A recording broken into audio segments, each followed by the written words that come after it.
Do your best Mickey impression right now. Say, welcome to the Slob on the Pod in Mickey voice. Welcome to Slob on the Pod. Hey, that was really good. I didn't know you could do that. I know you could. I didn't know I could do that either.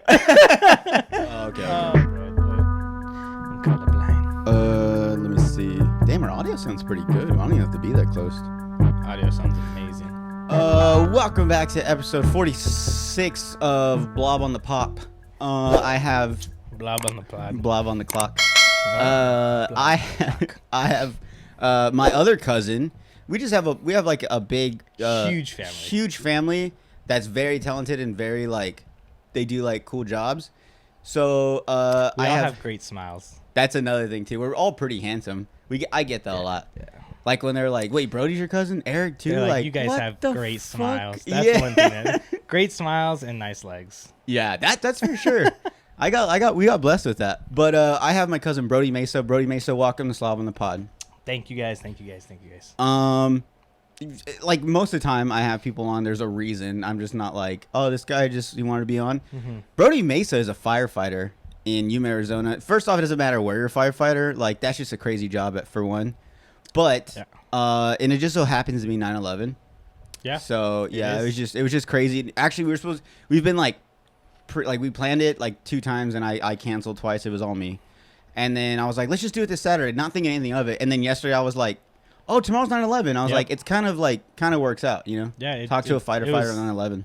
It was perfect. It just cheers. The stars aligned. Cheers. For those of you listening, we're having a few Coors. Yeah. He's a firefighter, but he's also, Batman has days off. He drinks on his days off. Exactly. So what's up, man? How's it feel to be like a firefighter in like the hottest place already as it is? Like Yuma's we have record-breaking heat, and we celebrate it like it's a cool thing. Yeah.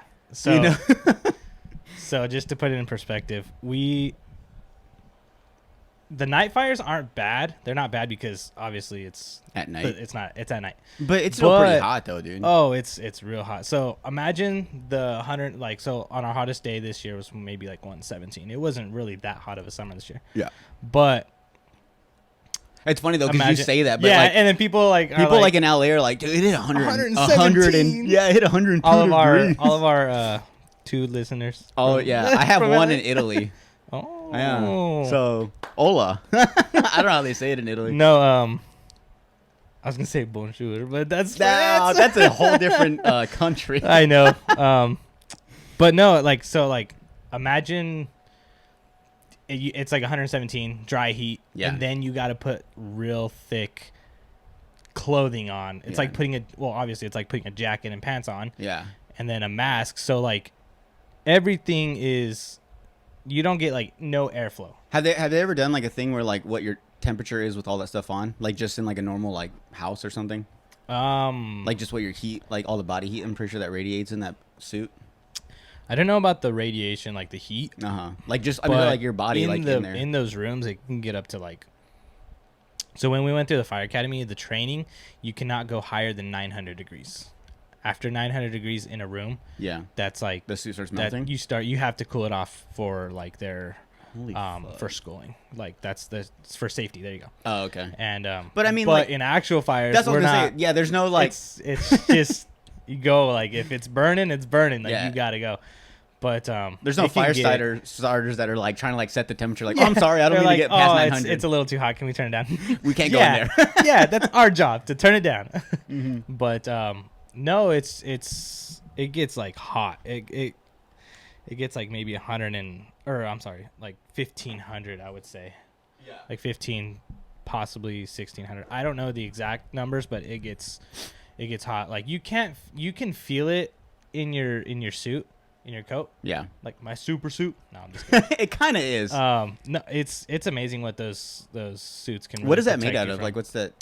Nomex. Nomex. I believe so. Oh, okay.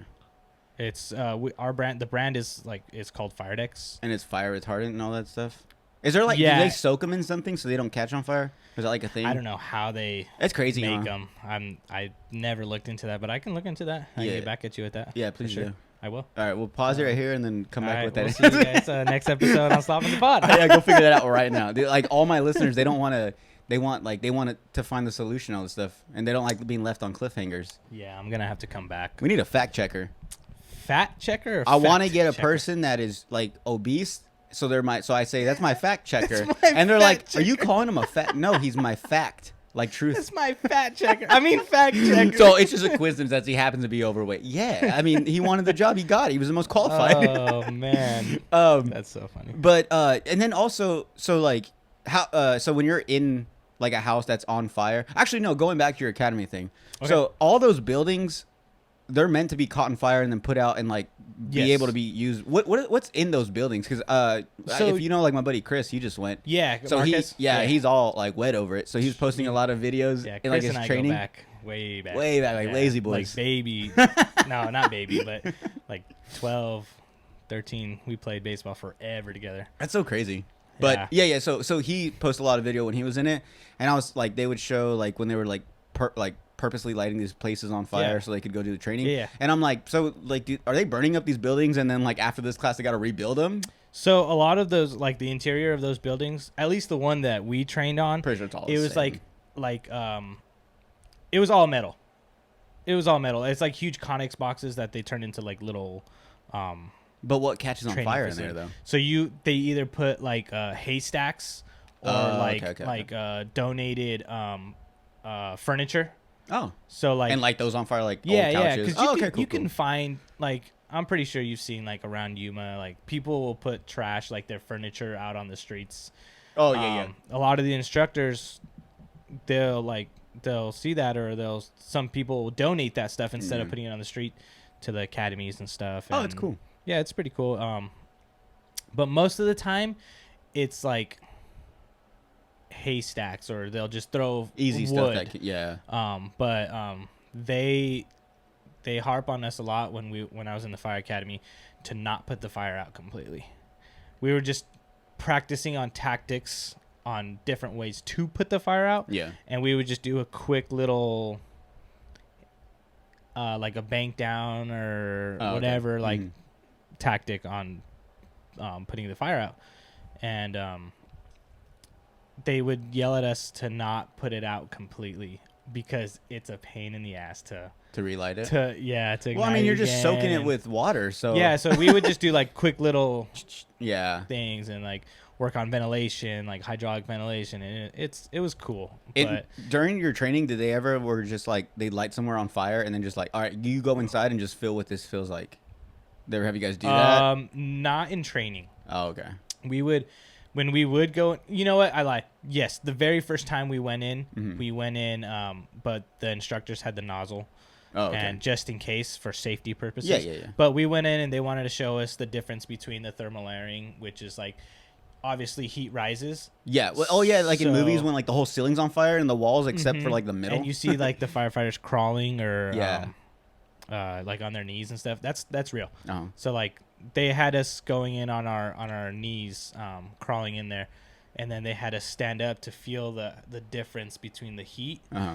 Obviously, they didn't have it super, super hot, but it's pretty hot. Like when they do that, it's probably like sure. 500-600 degrees in there.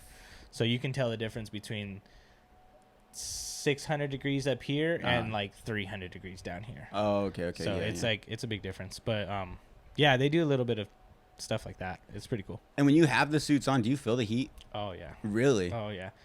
The most places I feel it are most like my wrists and my neck. Is that exposed? Is any of your skin exposed when you're inside the house? No, it shouldn't be. Oh, so okay, you do okay. when you do training and stuff.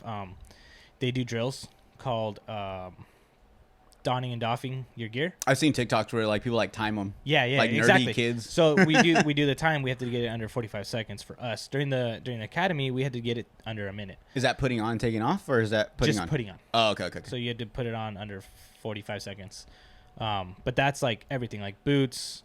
Then you put the oh my god, I lost like the flammable little like.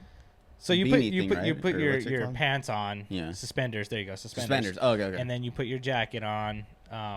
You got your hood too. I usually put my hood on first, and then my pants, and then my coat, and then mask up, and then you put your hood over your mask. And your hood is like a gray protective like hood, and that's what keeps you protected. But that's like the most like thin. That's where you can get a lot of exposure for like the heat and stuff. Yeah. But not so much the heat you feel, but when you start putting water on the fire because of the steam. Oh, okay. Yeah. Dude, it's like cooking lobster. No, dude, there's so many times like I'd be like out, like I'd have a bonfire. Yeah. And to turn it off, we would just turn the hose on and just soak it. And like I'd be right over it, just soaking it, and the steam would go. Or if you ever take and my hand like my hand would fucking burn it. Like my hand would burn from the steam, like just from the fire. Or like if you all ever that take a steam pee, at once. And it's like all steam. I know. No. Oh, like peeing on the fire? Yeah. I always thought that was gross. Yeah, it is pretty kind of gross. Don't do that. You pee on fires? Not since I was little. You're like I'm like in the house, putting the house fire out. Oh, you've been peeing on people's houses fires. It's being that. So we're like in a small town. Like if you guys don't know, Eva's not that big, and we also don't have like skyscrapers and shit. So like we don't have like crazy like New York or like LA fires. Yeah. Like as far as like house fires, Yeah. like have you guys had any out here? Have you had one since you've been working at least? Like real big. Like or I'm just talking like whole house on fire. There's like people inside, or like do you got to get them out? Like anything like that? So I've had quite a few house fires. We had a fire actually just down the road from our house right here. I live like a few streets down from Jordan, by the way. Oh yeah, he's the closest one. He's the closest in my family. Well, actually, there's a few people, but yeah, he's one of my cousins that lives like right down the street. Yeah. So it's like awesome. But no, like right down the end of the street, and I'll show you later. It's like right here off of Payson. There's a house right there that maybe 2 years ago, it caught on fire, and that's probably one of my favorite fires so far. That's so crazy for you to say that. Why? Because for you, it's your favorite fire. I know, for me, and the like house, it's the cool homeowner's for like us. that was the worst fire ever had. Yeah, like I'm sorry for that homeowner, but yeah, we get it. They rebuilt the house. I'm pretty sure she was fully covered. And it was the most exciting fire you've been to. Oh yeah, because it was super cool. Because does adrenaline rush? Sorry, I don't mean to interrupt you, but like, does adrenaline rush when you're going through these fires? Oh yeah. So do you not feel that heat? Like all like if you're because it's muscle memory to put on all the gear. Yeah. If you do it right, because sometimes it's so muscle memory and it's like super early in the morning that sometimes you might forget. You half-ass a step. Or yeah. Yeah. But if you do it right, it's that gear covers you, like it protects you really well. Oh, okay. So you can feel the surrounding heat, like if you were wearing let's say if you were wearing a jacket and you start getting too hot. That's basically how you feel. So it's hard to be a fat firefighter.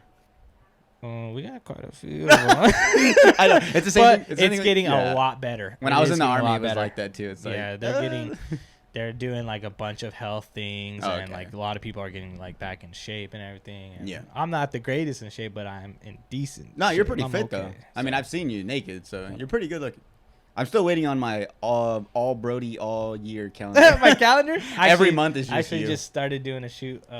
Really? No, I'm just kidding. Oh, I was like, what? Just Dude, for you. You're so good. I was like, wow. No, they've been talking about me doing a calendar, and I'm like, let me hit up Steven and go to CrossFit for maybe a year, and then I'll do a calendar. Hell yeah, dude. Do you guys not do like I just assumed like firehouses you guys did. We got to get back to something I just remembered. But real quick, I just assumed you guys did like CrossFit workouts. We don't do CrossFit workouts. We're but we are big on like strength training and obviously like endurance. You have to be like because you have to go in for at least 15 minutes in a fire, and it doesn't seem like a long time, but when you're in there pulling the hose and fighting the fire and breathing hard while doing all this, it takes a lot out of you. It takes a lot out of you. But so like there's some guys that are little under how would I say this, not in shape, and you can tell because you gotta take it back for their slack. And so like guys like me and my partner who are in pretty decent shape have to pick up for their slack. So it's just like it's like a thing, like, and it's one of those things that everyone just assumes like, oh, you're a firefighter, so you have a six-pack, like you're shredded, because it makes sense. Like you pretty much are working in a sauna suit. And so it's crazy to see like a fat firefighter. It's like, oh, you're a firefighter. And it's funny because we have a firefighter captain actually that's like he's a bigger dude, but not not bigger. He's a little bit bigger. Damn, he's your captain. You better chill. He's gonna watch this. He's a freak. He's a new captain, and he's a super nice guy. But because he's in good shape, but he's bigger. I get what you're saying. Like he can last in fires a long time. And I've always heard that like muscle takes more oxygen than fat. Oh, I never heard that. Like I don't know. That's a new fun fact of the day. That's what I've heard. Like for endurance and stuff. I don't know. You guys can fact check it. I don't know. Hey Dre, fact check that. I ain't Wikipedia over here, so that's just what I heard. That sounds about right. Yeah, I guess more muscle takes more oxygen than fat does. So like when people like big bodybuilders, because we have a few of those. Yeah, I'm pretty guys sure that are like really it's probably easy. Big, It helps beefy. them. Yeah. Some of them will get really gassed out. Oh, okay, that going makes sense. In those fires because it's just that's all they do. But yeah, it's good. I'm like at a happy medium right now, but I'd like to get in better shape. Oh yeah, but obviously. For sure. I mean, everyone would. I mean, so going back to your favorite fire, your most I guess exciting fire you've had. What was that all about? It was pretty cool. So when we got there, and first of all, this was at like 4:35 in the morning. Nice. So I work on a station on Arizona Avenue. That's like, I would say probably like this, like in between. I would say it's in the center of Yuma ish. It's in a good spot. Yeah, it's over there. How long does it take you to get out here from that station? Depends. Am I going lights and sirens or am I going for this house fire? Okay, so for the house fire, this was like at 5 in the morning. It took me probably 12 minutes. Okay. So how fast are you going when you're heading to a house fire, like a legit house fire, like lights and sirens, fucking rushing? I was probably going in our truck. So we're only allowed to go 10 over. So 65. So on the freeway, it's 65, so we're allowed to go 75. But I thought you guys had like the truck speed limit, like the 55. Oh, no. That doesn't make sense. We go 10 miles per hour over the posted speed limit. So 75. Yeah, so 75. Okay. So I was probably. So you got the normal speed for normal people. Yeah, I was probably pushing 75. Hell yeah. But it's about 12 minutes ish. But we weren't the first on scene because we have a station out here on Foothills by McDonald's and Starbucks. Oh, okay. So they were first on scene, but it was super cool because when I got there, I was able to go in and be on the nozzle with one of my old coworkers. He actually transferred over to Tucson. Does that mean you control like opening and closing the water? Yeah, so you're on the front. You're legit. You're on the front fighting, and it was super cool. We were like at the front of the garage. So for you people listening, picture like an attached garage to like a 2-story house. Okay. And this house is big. Like the fire started in the garage, and it was working its way into the house. What started the fire? I think they said like batteries, some kind of battery malfunction. I think they said they had like toy like RC cars or something, and the batteries overheated or something. What the fuck? While they were charging it. Oh, that makes sense. The like lithium those battery pack things will get fucking ones? hot. Yeah. So I guess it like they overheated and they actually caught fire or the something. Plastic around it. Yeah. It just started, and it was at 5 in the morning. So those people are probably sleeping or they were out of town or something. I think they were sleeping, but they got out. Everyone was safe from that fire. Cool. But when we went, we got there and the whole half of the house, the kitchen and the garage were fully involved. So I would say the house was about 50% involved. Oh shit. That's so we were so we were right at the entrance of the garage, and that thing was going, and it was fun. We were just there's no other feeling. Like other things are different, like scoring a touchdown or hitting a home run. Like I can understand how that would feel. Yes. But like putting out a house fire, I don't know, like I'm just like, it's just putting out a fire. So I don't know where the excitement comes from. I can't see myself getting excited over that. So when you say like it was just it's the exact same thing. It's the whole adrenaline rush. It's such a good feeling. It's like your serotonin, not serotonin, the dopamine and everything is all hit, and it's such a good feeling. You're also like controlling the hose, so that's you're actually like the head of the gun. Yeah, so it was super cool. Me and my ex coworker. I only say ex coworker because he transferred to Tucson. Oh, okay. Back to I thought you guys broke up or something. Yeah, we did. No, we still talk. But it was super cool because that was like our last fire together, me and him. Yeah, and it was fun. Like we were just having a good time. We were just like. When you're he like held your waist while you sprayed. Yeah, I know. Held you down. He's like hugging me. I'm like, you guys look back at each other. No, it's super fun. But when we're like putting it out and everything, it was actually pretty scary. We had a close call right there too. So your adrenaline's all going. We were told not to go into the garage yet because it was pretty. It was susceptible to collapse. Oh, so like the foundation was getting weak from the fire? Yeah, because it started in the garage, so it was everything right there was getting weak. So we were fighting right there in the doorway, in the garage doorway, and out of nowhere we hear like a big crack. It's just like I don't even know how to describe it, but it was like a big crack, and so I look up, and with these helmets, you can't really look up too much. There's like a visor, it's right? like stuck. Yeah, and the back hits your back. I actually had this one when I was fighting that fire. Oh fuck yeah! So I looked up, and you kind of have to turn to see like higher. So I looked up, and I kind of see the garage door moving. So I pulled my coworker back. I pulled my coworker back like maybe 3-4 feet, and I'll take one too, please. I pulled him back, and he not fell, but he kind of like stumbled a little bit. Yeah. And the garage door fell. Dang. Right where we were. So I was like, that would have hurt. Yeah, this that would have hurt a little bit. So you low-key just saved your friend? Your ex-friend? Your ex-coworker?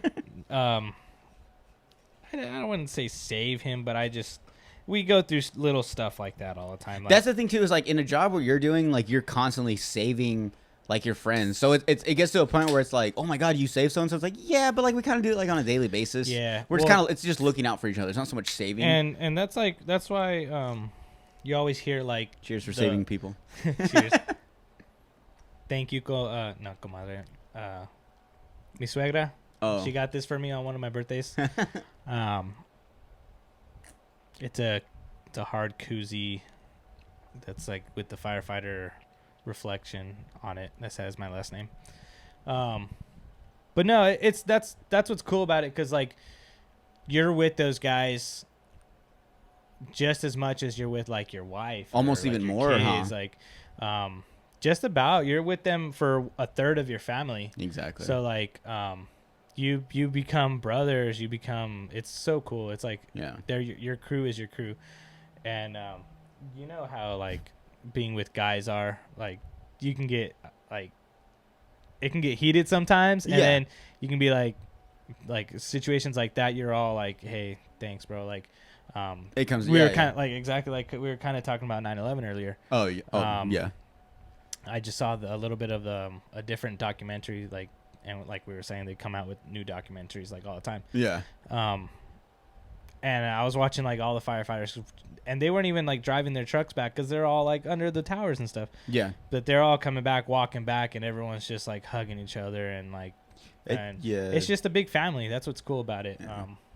But it's crazy because like family. Yeah, I know. But yeah. But it's crazy. Cool. It's crazy because like especially during something like 9/11, which is way like huger, but like just even comparing, not even comparing it, but like something similar to like a house fire, like something that you guys have been putting out for like 3-4 hours, like just all you guys are going through, I guess what you would call like the suck, like the shitty part of it. Yeah. And so it's like, but it's like you guys are all doing it. So like one person can't complain like, oh, I'm fucking tired. It's like, dude, we're all doing the same thing. So it's like you guys all are just miserable together. And you can probabde compare that to the military. Oh, dude, yeah. Like every time, like had some guys that were like they went through it with you for a while. Oh yeah, dude. Like I mean, I didn't get deployed. Like I never want to be like, oh yeah, we went through all this crazy shit. But like just my training alone was pretty cool. And like I did some shit like that. I was like, holy fuck! Like I slept in snow. You know what I'm saying? And like when you have everyone around you, it's like, and everyone's also miserable like you. It's like I have no room to complain. So all we can do is make fun of it or like be closer. And like when you see those videos, like you said, I know what you're talking about. Like a 9/11 when they're walking down the road and they all have their arms over each other.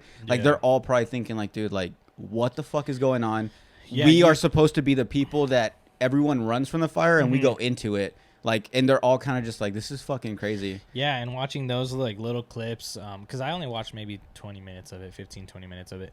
Like watching those clips makes me like refresh why I love this job so much. Yeah. Like that's like makes me not realize, because I've always known, but you're like part of a tradition. Yeah, it just makes me just refresh why I do this job. I totally get what you're saying. It's like when I was in the Army, even though I didn't, get deployed to do like crazy things, just watching like movies like 13 Hours, like when, the attack on Benghazi, like watching movies like that, Lone Survivor, like even though I wasn't in anything like that, just knowing that connection they all had, and then like the things they went through, and then like losing a friend, like I just I put myself in that situation. Yeah, it's a sense of pride. Yeah, exactly. Totally a sense of pride. It's like when you're a kid and you see those movies, it's like, man, I want to be that, or I want to be part of that. Yeah. And that's what we're finally doing, or that's what you're finally doing. And it's cool because it you're feeling what you see in movies. Yeah, and it's funny because I didn't know what I wanted to do after high school. That's another I had no clue what I wanted to do. I didn't find out what I wanted to do until 2 years after high school. I just did a ride along. I was like the same way. I did a ride along with Somerton Fire Department. Yeah, Somerton Fire, and I did maybe 3, 4 or 5 shifts over there just during the day. Just did some time, and I loved it. I saw what they did, and I loved it. So I went to the academies, and yeah. And that's what got you into it, yeah. Yeah, and then I just applied at where it's kind of cool because I only applied to one department, and I got it, and I've been there ever since. That's the one you went with? Mm-hmm. Yeah. That's probably the one I'm going to stay with. And that's funny, too, because you guys, like I said, any of you guys that live here, big shoes. Our toes just go like that. What size are you? I think these are 10s. Oh, I'm like a half bigger, so it's good. Oh, well, they look big. It just seems big. It's because it's the Cortez. It's not meant to be this big. Some shoes, I think, are meant not to be a certain size. Yeah. But I was going to say, so whenever you were in the academy, did they ever have you, did any of your, I feel like I've seen this in a movie, but did they ever have like someone like in the building that you had to save? Like not while it's on fire. Oh man. So for trainings, I feel like you need to get like in training. They need to do more of like, oh, we can't do that because it's for training purposes. Yeah. But it's like, yeah, but I feel like you need to train the way you work or like train the way you play. So it's like, so those kind of trainings are at when you get hired. But it's on the job training. Yeah, that's on the job training. Yeah. The training that we did in school was teaching moments. It wasn't the basics. Yes. So they didn't want to put anyone in harm's way. That makes sense. It's a actually, huge liability on the school. But we did do like what are called blackout drills. Well, they'll turn off all the lights. They'll board up put cardboard on all the windows and make it as dark as they can in the rooms. And then they'll put obstacles down, and you have to find someone. Okay. That has their pass alarm going off, which is a little bell that goes off on your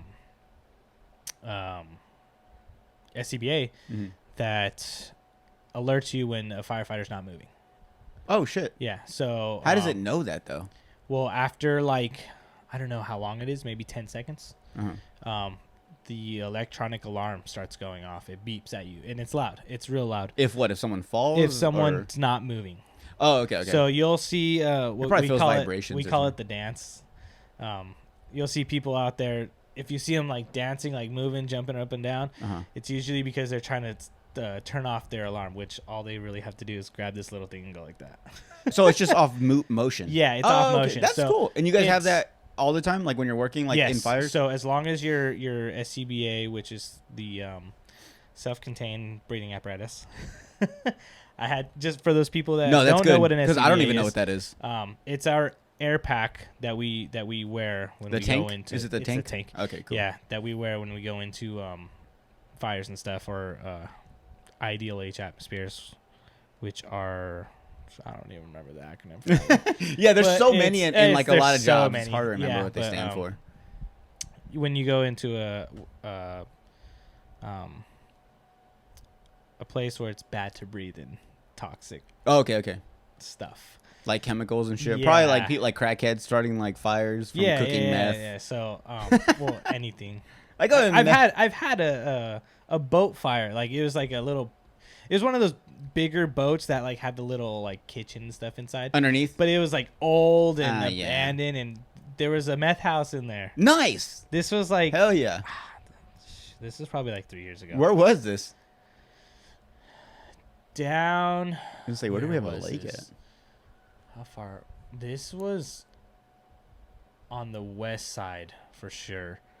It had to be kind of by like. Do you know where the lanes are, like Mojave Lane and down on like 8th Street? Yeah. And okay. over there, like on between Avenue C and D. It was over there, and the boat had caught on fire because these people were cooking meth and shit. Obviously. it was funny. We were like, this is a meth house, but we got there and put it all out. And would you when you got to the fire, you're like, hey, don't mess with that. yeah, I was like, hey, don't mess with that. Don't mess with that boat. It looks bad. Like Mike Tyson. That's pretty cool though. Actually, that's such a cool thing you brought up because I don't know why I didn't think about that. But like I see that in movies all the time, like. People will like burn down houses because they're cooking like drugs or you know what? Another one that's weird is like people that get so like they smoke weed in their house and they get so high that they pass out and like it falls. We had a call like that. Hell yeah. Tell us. So it was funny because actually that house, I'm glad you mentioned that because that was one of my fires that I actually saved a living thing. Was it a dog or something? 3 of them. You said, oh, it was like a cat. It was dogs. Oh, I've saved 3 dogs before. You pretty much saved 3 humans. I love basically. dogs, dude. Dogs are humans. Love dogs. Yeah, I have 2 dogs. You got 2 dogs. I don't even move them. I just let them be. I try not. It's annoying, but I try not to. Sometimes I gotta give them a little. Just a little. Just a little. Just a little like, animal cruelty. Just a little bit. It's a love tap. Yeah. But no, yeah. So we had I guess when the investigation went, if the fire investigators went after the fire, they said that it started in the back room, and the people had been smoking in their room, and I guess they never put it out or whatever they do, okay. And it caught the back room on fire, and it was starting to go into the attic. Oh. So it was heavy. Excuse me. It was heavy smoke in the house. And we found the dogs in the living room, and one of them was under the couch. I don't know why we looked under the couch for the dog, but we did, and we found it. That's crazy. And it's hard to see. Like in smoky rooms and stuff in houses, it's super hard to see, especially with your mask on. I'm pretty sure, because we don't have like little windshield wipers or anything, you know? Yeah. Like we're full of like water and just debris, and it's just bad. Mm-hmm. But we found them in the living room, and then we took them out, and we gave them oxygen with our little Fido bags and everything, and they came back. Like was it like a doggy bag for the I thought they were dead. Really? To be honest, because their tongue was out and everything. Like a cartoon. I was like, oh, that's so funny, but it's not funny. I know. It's just You're like they their actually little do it. tongues. Yeah, I was like, oh. You know? Yeah. So we took them over to our ambulance, and we got on our fire trucks we have Fido bags, which I don't know the acronym to that, but it's like a dog rescue oxygen bag that you just put on the dogs. It's like a little muzzle for oxygen. Oh, cool. And so all 3 dogs survived. It was cool. Dude, you could save a person. I wouldn't care. The fact that you saved 3 dogs, you're my hero. We've only had 1 fatality fire. Dog or like animal? Human. Oh, I mean human. Yeah, no, I'm pretty sure dogs and cats burn up all the time. We just don't know. Yeah, human fatalities, we've only had 1 in the 5 years that I've been working. Wow. So I don't want to say that's good because no fatality is good. Yeah. But as far as like being a firefighter, it's like we've only been to one where 1 person died. Like I get what you're saying. It's a good statistic. Yeah, and that's on all 3 shifts, not just my shift. Yeah, but it'd be better if there was none. But I get what you're saying. We've in the 5 years I've been fighting, out of all 3 shifts, We've had quite a few saves, like pulling people out of burning buildings and stuff. And they live in. It's pretty cool. So yeah. But the one person you had that was it a older person? Yeah. Were they home alone? Yes. Oh, okay. It was another one of those early in the morning, maybe 5 or 6 o'clock. It was definitely dark still, so it was probably 5. And it was a winter fire because I remember it being cold.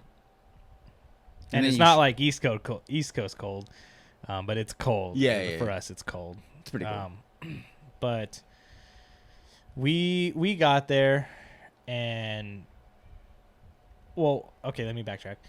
When we were en route, it was out here in the foothills. It was in like between Foothills and Fortuna. Mm-hmm.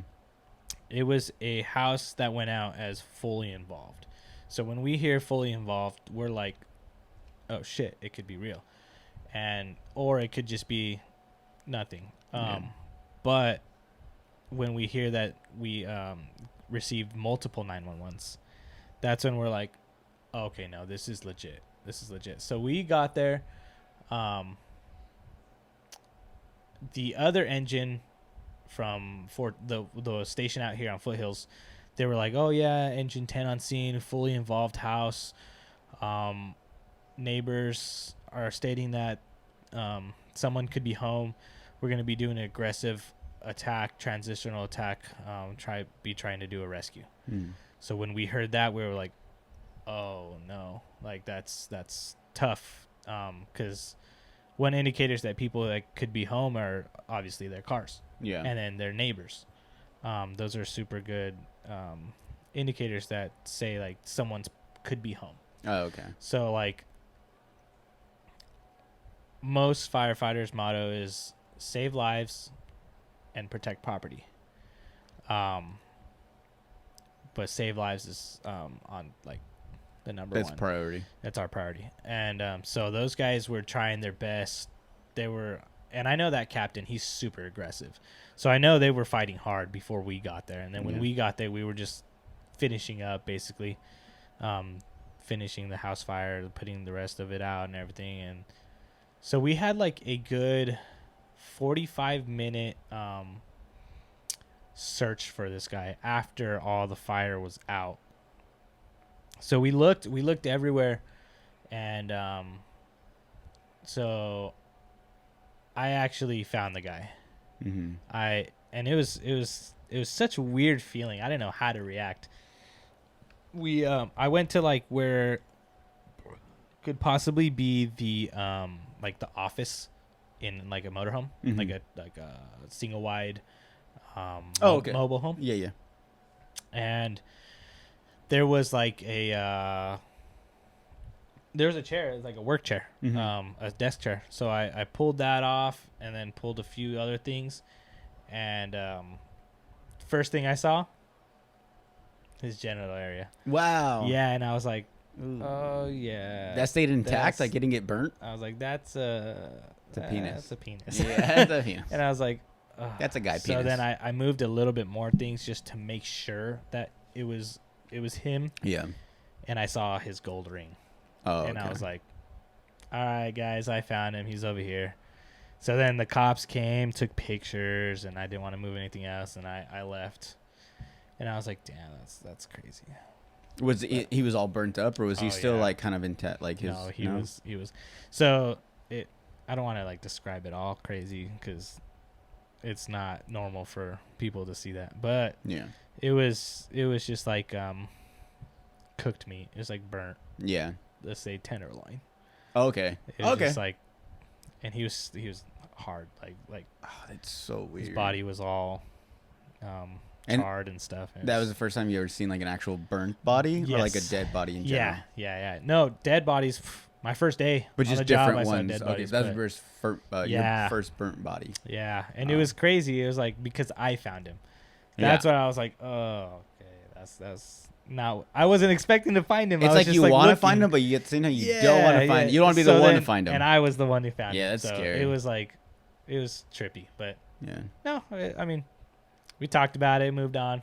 So, but there's a bunch of calls that like you never forget, and that's just one that I will never forget. Yeah. So, yeah, I'm pretty sure you're gonna have a lot of those. Oh yeah. Well, let's take a break. We've been going on for a good like few minutes actually. Sure. We're at like 38 minutes. Cool. Sure. Let's take a break because I gotta take a piss. Every time I drink, I take a piss. Yeah, I know. You said you had to take a dump, so. All right. Oh, press the red button. That one? Yeah. We're back. We are. I had to take a fucking fat old piss. I had to put a fire out with my dick. Is that what you say sometimes? If your hose is like your dick? Yeah, we'll give him the big 5-incher. The big 5-incher? Ew. The big old 5-incher. We'll give 5 him inches is big. Thank you. We'll give him our LDH. Whoa. Large Large diameter hose. Oh, okay. That's dope. So I noticed when you came in, you walked in with a present. So I don't know. Do you like just normally like walk into houses with presents? I don't. I actually got you something. Me? I actually got you something On your last business trip? Yeah. So I've watched like almost all. I want to say almost all because there's a few I haven't seen. Yeah, I feel but, that. I just, almost all of them. And I saw Yvette's and I saw that she brought you a shirt. Oh, you saw Solving the Pod episode? Yeah. Oh, okay. I saw that Yvette brought you a T-shirt, so I wanted to one up her a little bit. Okay. So, no hard feelings, Yvette, but I did bring you a present. Really? And Andy might get a little jealous because he might like the rapping. Oh, yeah, he's nerdy like that. Oh, Justice League? Justice League. I'm a little upset it's not Marvel, but hey, you know, it's cool. It's a present. I didn't expect it. Your best friend, Andy. All right, let's see. I'm excited. I'm telling you right now, like, just start a podcast and people will get you gifts. It's not even my birthday or anything. You just brought No, me. yeah. Well, he's my cousin, so. Oh, no love him. fucking I like way. Dude, oh. Hell yeah, this is my get out of tickets pass right here. I'm about to put this on my car. Put it on your car. Be like, when you get pulled over. Dude, yeah, this guy's a firefighter. Yeah, I'm probably not getting him a ticket. No, that's not how it works. And it kind of does. Yeah, it's something. It might get you away a little bit. Maybe if you're like 5 over, not like 20 over like I normally do. Yeah. Anyways, and my favorite fucking part, a t-shirt, and I really hope it is what I think it is. And it fucking is. It is. It's a Firehouse t-shirt. Oh, dude, I've been asking for one of these. Not Firehouse subs. It's like not Firehouse. Yeah, not Firehouse subs. A fucking whack ass sandwiches. But dude, these are so cool. Yep, that's our union. Oh my goodness. I like that your shit's like neon green too. It's a little different. Yeah. Oh yeah. If you guys don't know, like his truck isn't like a red one, which I always gave him shit for. I was like, it's kind of weird, but okay. But like, it's like a taxi not being yellow. Yeah. But like he's got a neon green one. I think it's cool because it's like we know now when I see him, it's like that's Brody. Yeah. So thank you, dog. Thank you. I appreciate it. No problem, dude. Yeah, I feel like a hero. I want to go put it on. Can I put it on? Yeah, go put it on. Can we take a break? I'm gonna take a break and I'm gonna go put it on. Quick break. All right, quick break. And we back, baby. Sorry, that's just something Eric got me into. He likes saying baby. Shout out to Eric Castaños. Yeah, every episode shout out to Eric. I know, every episode. He's in Dubai right now. Yeah, Eric's in Dubai. That feels with Matt Frazier right now, hanging out. No, am I wrong? Josh Bridges. I knew it was one. Of those and two. I only know that because I'm a fan of him only because he was an ex-Navy SEAL. Yeah, I didn't know anything about any of those guys until Eric went, and I was like, that's pretty cool. Yeah. That's cool that I love to see my family doing big things like that. Oh, dude, it's huge. Like, dude, I think about this probably once a week. Not even being like dramatic or anything, but like, I think like I see Eric on Instagram and I'm like, Eric is working and like his job and like what he gets paid to do is it's so dope. What he loves to do. And yeah, and like it's like he wakes up and goes take pictures. Be about like, and I'll just name a few people like so you got, and I'll name Eric's friends because that's just who I know. And that's who most of your podcast listeners do. Yeah. You got like Steven. I'm pretty sure he loves what to do. Steven Garnico. Amber loves what she does. Mm-hmm. Yvette loves what she does. Trainer, yeah. Dre, bodybuilder. Dude, like he loves that shit. Yeah, like, it's fucking crazy. Me, I love that shit. Eric, he loves that shit. Yeah. His brother Alex. He's a fighter pilot in the Air Force. Dime. He's great looking. I mean, it's just crazy. Also our family. Also my cousin. Andy, he's a doctor now. He's a doctor. He loves what he's doing. Like it's awesome to see my family and like succeeding. Now close friends. I consider the CrossFit group. Oh yeah, definitely my friends now. even if you guys don't agree with me on. You're my friends. They're gonna in the comments. We're not friends with him. We just Who know said you. That. Yvette's all mad because I just called her out from the present. We ain't friends anymore. Comes with like a car. You thought, fucker. Yeah, but right now that you had the helmet on. Oh yeah, I had the helmet on. How heavy was it? How heavy do you think it was? Was it light or just for people's perspective? Yeah, that's a good point. Weight wise, I'm gonna say it felt like a good like 10 pounds on my head. It's heavy, huh? It's pretty heavy. It's like, so I played football obviously in high school, and they always had like that 1 week where you would only wear your helmet. Mm-hmm. Like you wear no pads, just your helmet, just to get used to that weight. Yeah, and I can feel that, and it makes sense. Like as soon as you put literally, I put it on, and my head wanted to go back. I'm like, oh, okay, like I gotta strengthen my neck back. So like they say, I haven't weighed all my gear. I just kind of take it into consideration. You never gotten a scale with all your shit on? No, I haven't. Why? You know what? I have a scale at work. I'll see if it breaks. Then when do you go back to work? Wednesday. I just got off this morning. I was gonna say go weigh yourself and like tomorrow or Monday and send me a picture so I could post it. No, I just got off work this morning, so I'm on my 4 days off, so I don't go back till Wednesday. But they say it's about 80 pounds, 80 extra pounds on top of your body weight. Top of your body weight. So you're doing all that with 80 extra pounds, and people that have ever worn like weight vests, like that's what it feels like.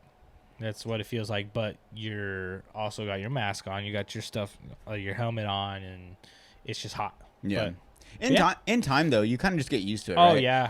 Like once you put it all on and you're like running through buildings, climbing upstairs and shit, and like crawling on the floor. Mm-hmm. At some point, it's just kind of like part of your body.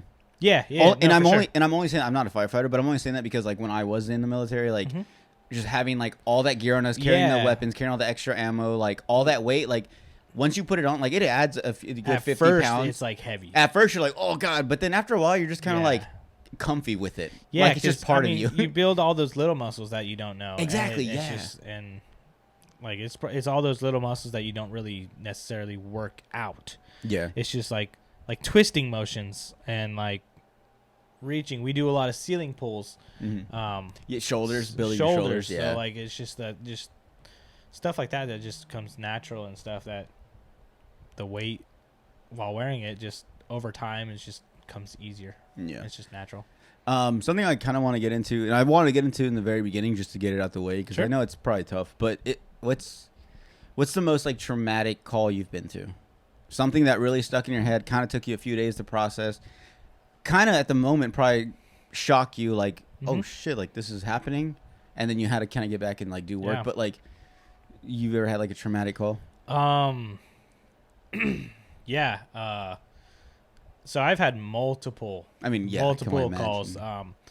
Not like super traumatic, but it's just it's like some of those things like we see dead bodies all the time. Mm-hmm. But one thing that it's funny you ask, because it just happened like maybe week and a half ago, maybe 2 weeks ago. So very recent. Yeah. Very recent.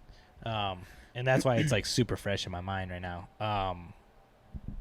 So if you guys don't know, my wife Nadia, she's pregnant right now. She just announced it. Oh yeah, congrats! Instagram, thank you. Cheers! Thank cheers you. to having another baby. Another baby, yeah, baby number 2. Yeah, she's about to have a baby. Shout out Nadia. Shout out Max. Yeah, I am a dad. If you guys don't know. Oh, yeah, he's a dad, obviously. Look at him. I got a wife. Career. It's good. Everything's. He has a house planned. He's like a full-on like guy, dad. Everything's planned. Even this baby. Right. Kind of. No, the other day he was like, "Yo, can you? I don't know if I told you, but we're gonna have a kid. Like, I didn't know this was coming." Yeah, I was like, "What, Brody?" It's funny. We'll go back to my story right now, but it's funny because I hit up Jordan one day and I was like, "Hey, you guys want to come over?" And I felt so. Nothing to Andy and Marley over there. But so we had original plans to hang out with Andy and Marley already, like weeks. I guess I was just too late in advance. And so the day of, Brody's like, "Yo, come over. We're gonna have like a little barbecue." And I was like, "Oh man!" So I invited Eric as well. My compadre. Yeah, Eric Max's godfather, and I invited Jordan and Sider over too. And we're just gonna have we call it like little Sunday fun days. Yeah, just regular hangouts. Just hang out. We're all right here. We're just get together, shoot the shit. But when that was, we were actually going to tell them, and they were going to be one of the first one, besides our immediates, they were going to be like our other first family to tell. And Jordan's like, oh yeah, I'm sorry, we got to go, we're going to. It's because I was thinking, I was like, you guys would. All right, that's cool. It's because you guys would understand. Like, if I had plans with you and Nadia, I would tell Andy, like, yo, I'm sorry, like, we already have plans. So that's why. So, and I was like, I really can't do that. It's and like I said, it was just, for me, it was just like a normal hangout. So I was like, I'm sure like it'll be fine. Yeah, well, there's gonna be more Sundays. Yeah. But no, yeah, I'm just messing with you, Andy and Marley. You guys have fun and everything. Oh, hey. What's happening? And so then I remember the following week we went golfing, and only me, you, and Eric went golfing. Oh, that's a whole nother. That's a whole. Dude, we're gonna have to come episodes. Back. Yeah. We golf. I got them into golfing. Oh yeah, he got me. He's the one that started me into golfing. I got him and Eric into golfing. Yeah. It wasn't Diego. I'm sorry. He's the master. It wasn't Diego getting Eric into golfing. It was me. He's my master splinter. They always talk about me being so good. I'm really not that good. I'm okay. That's what I've been working on. That's what Tiger Woods says. I've been working on it. Anyways, so then me, you, and Eric go golfing, and then you were like, "Oh, yeah." So after that time, I invited Jordan out to our house, and he couldn't make it. I was like, "All right, well, we're gonna have to make a different time." So I told Eric, and he was all excited and everything. And then we went golfing, me, Jordan, and Eric, and Andy. Andy went? Was it that time Andy went? No, Andy didn't go. It was just me, you, and Eric. Okay. It was like the last time we went, most recent time. That's been a while. We need to go again. Yeah. But anyway, that's the last time me, Eric, and you went, and I told you, I was like, or no, Eric told you, I was like, oh, we're gonna have to tell Jordan that we're expecting. Oh yeah, or something like that. It was, I don't exactly remember how we said it. What? And Jordan's like, what? It's also like 7 a.m. Yeah, it was super early. Because I don't like going late because it's so hot. I try not to go late, but if I work, I kind of do. But yeah, so he told me, and then I was like, "Oh shit, that's so cool!" And I was like, and I was like, "Wait, how does Eric know first?" And I was mad, and he's like, "Well, you kind of didn't go to our house the other day, and that's when I missed the announcement." Yeah. But yeah, so obviously he's having another kid. So yeah, congratulations. Thank you. So now we can go back to the back to the story. So the point he was getting at, though, the reason he mentioned all that was because this call hit really close to home. Yeah, it did, and that's usually what first responders and nurses and doctors, whatever. It's hard not to, though. It's very hard not to, and it's not like we have a choice either. It just happens. Mm-hmm. And it's funny because you guys talked about mental health and everything, and my mental health is super strong. I'm very grateful, and I'm very happy with everything that's going on. I can tell by the way you talk about things. Yeah, no, I'm very open about things, and like I knew when I was getting into the career that I'm gonna see stuff. Yeah, so it's very I'm mentally strong. Yeah. And it's hard, but that day, it hit me. It affected me. I'm okay, but if I knew something was wrong, I would seek help. Yeah. But I'm fine. So what happened was a few weeks ago, we went to a call. It was at night. It was to a business, and it was to a 20-year-old girl who I guess already had 2 children, and this was her 3rd pregnancy. And she had we got called for a childbirth. So we're like, okay. So we're in our minds, we're thinking, all right, because when you're going to do a call, you start thinking of a plan. Yeah. Mm-hmm. So we get there, and like we're already thinking, all right, get the OB kit. We're gonna need blankets to keep the baby warm, and that's all part of the OB kit. And so when we get there, this girl is in the bathroom, literally just standing and like kind of squatting, but not like too much. She's just kind of standing and squatting, and she had a miscarriage. And I've always heard about miscarriages, and I never really had it never really impacted me or anything. Yeah. But when you see it, it's a different story. And it's totally a different story. It's crazy for you to go from like, I've heard about those to just being like, this is a miscarriage. Yeah. And I always knew like miscarriages, you lose the baby and stuff, but I never knew like what happened exactly. But this baby was and it might get a little graphic for you guys. I'm sorry. But, they know. Okay. If they've been here for a while, they know. Okay. But the baby was hanging out of this girl. Like by the umbilical cord or something? Yeah, she was maybe 17 weeks or so. So it was like tiny. It was little, dude. And it was hanging out by the umbilical cord. So at that moment, I knew, I was like, and it sucked because one of my coworkers, she's a female, she was on with us. She was the medic of the day. It hit her hard. Yeah. I think she had a miscarriage or something. I'm not too sure. Yeah, that's the thing too. But, yeah. So it hit her home hard too. Like, so I had to, and I'm part of a CISM, Critical Incident Stress Management team, at my work. It's like 3 of us, and I'm part of that. So like, that's another reason why I'm like pretty strong on my mental health, because I've gone through classes and everything. Oh, so mental health. So you've been taught how to treat people that have gone through that. Not necessarily treat people. I'm not a help them deal with it. Yeah, I'm not a therapist at any means or level or whatever, but I know it's like, because I can refer people to therapists, but I'm like their first step. Okay. So like a lot of people within the workplace, first step is all they need. Yeah, of course. Yeah. And it was just she, like, it hit her pretty hard, so I talked to her about it, and she's doing much better, and she's good now, and I'm good. It was just at that moment I have never seen something like that, and me knowing that we were pregnant, yeah, it just hit home, and I was like, you just kind of put yourself in their shoes. Yeah, exactly. Yeah. And I was just like, dang, like I didn't know how to react. Yeah.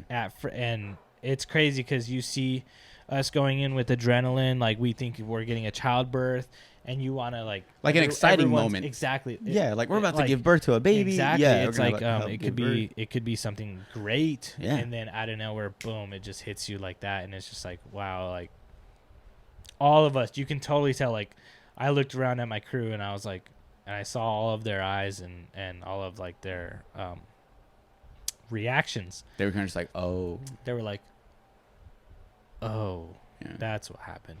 So like after that call, I had to, because of my training, I had to sit down and talk to basically debrief them. Yeah. And talk about the call, and then everyone was good. The guys are good. All of the guys that are on my crew are pretty mentally strong. So we're pretty good with that. And then I just followed up on the paramedic that day, and she was good. Oh, okay.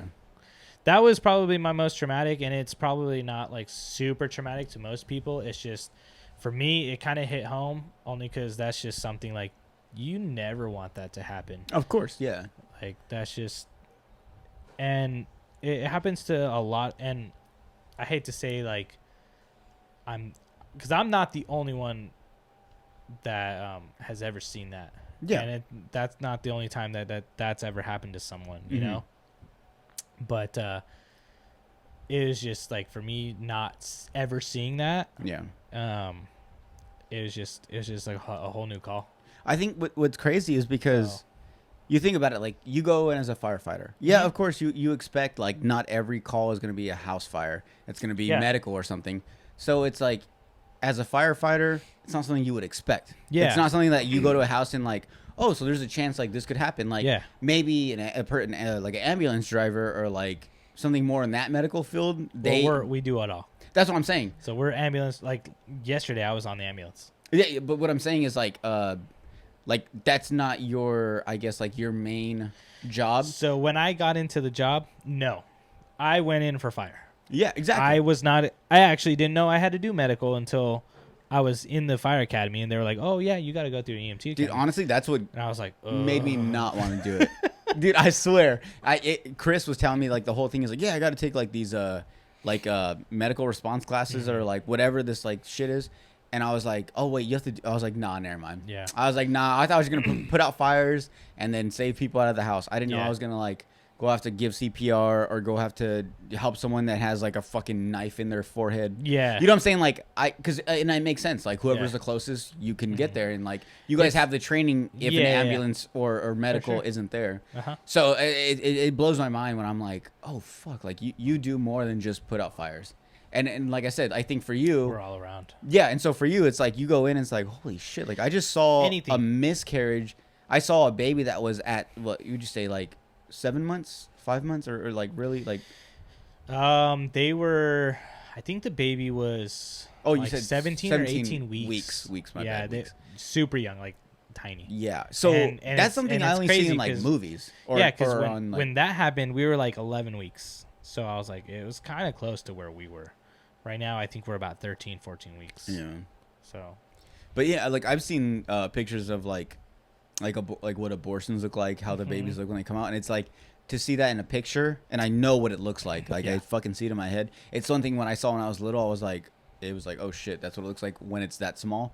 So the fact that you've seen that in person out of a human being, trippy. That's what I'm saying. Like like we're talking about it, but it's like when you put yourself in your shoes during that call, it's like, holy shit! Like it makes you almost put like yourself in that point of view of like those moms that have had an abortion. I'm sorry, and a miscarriage.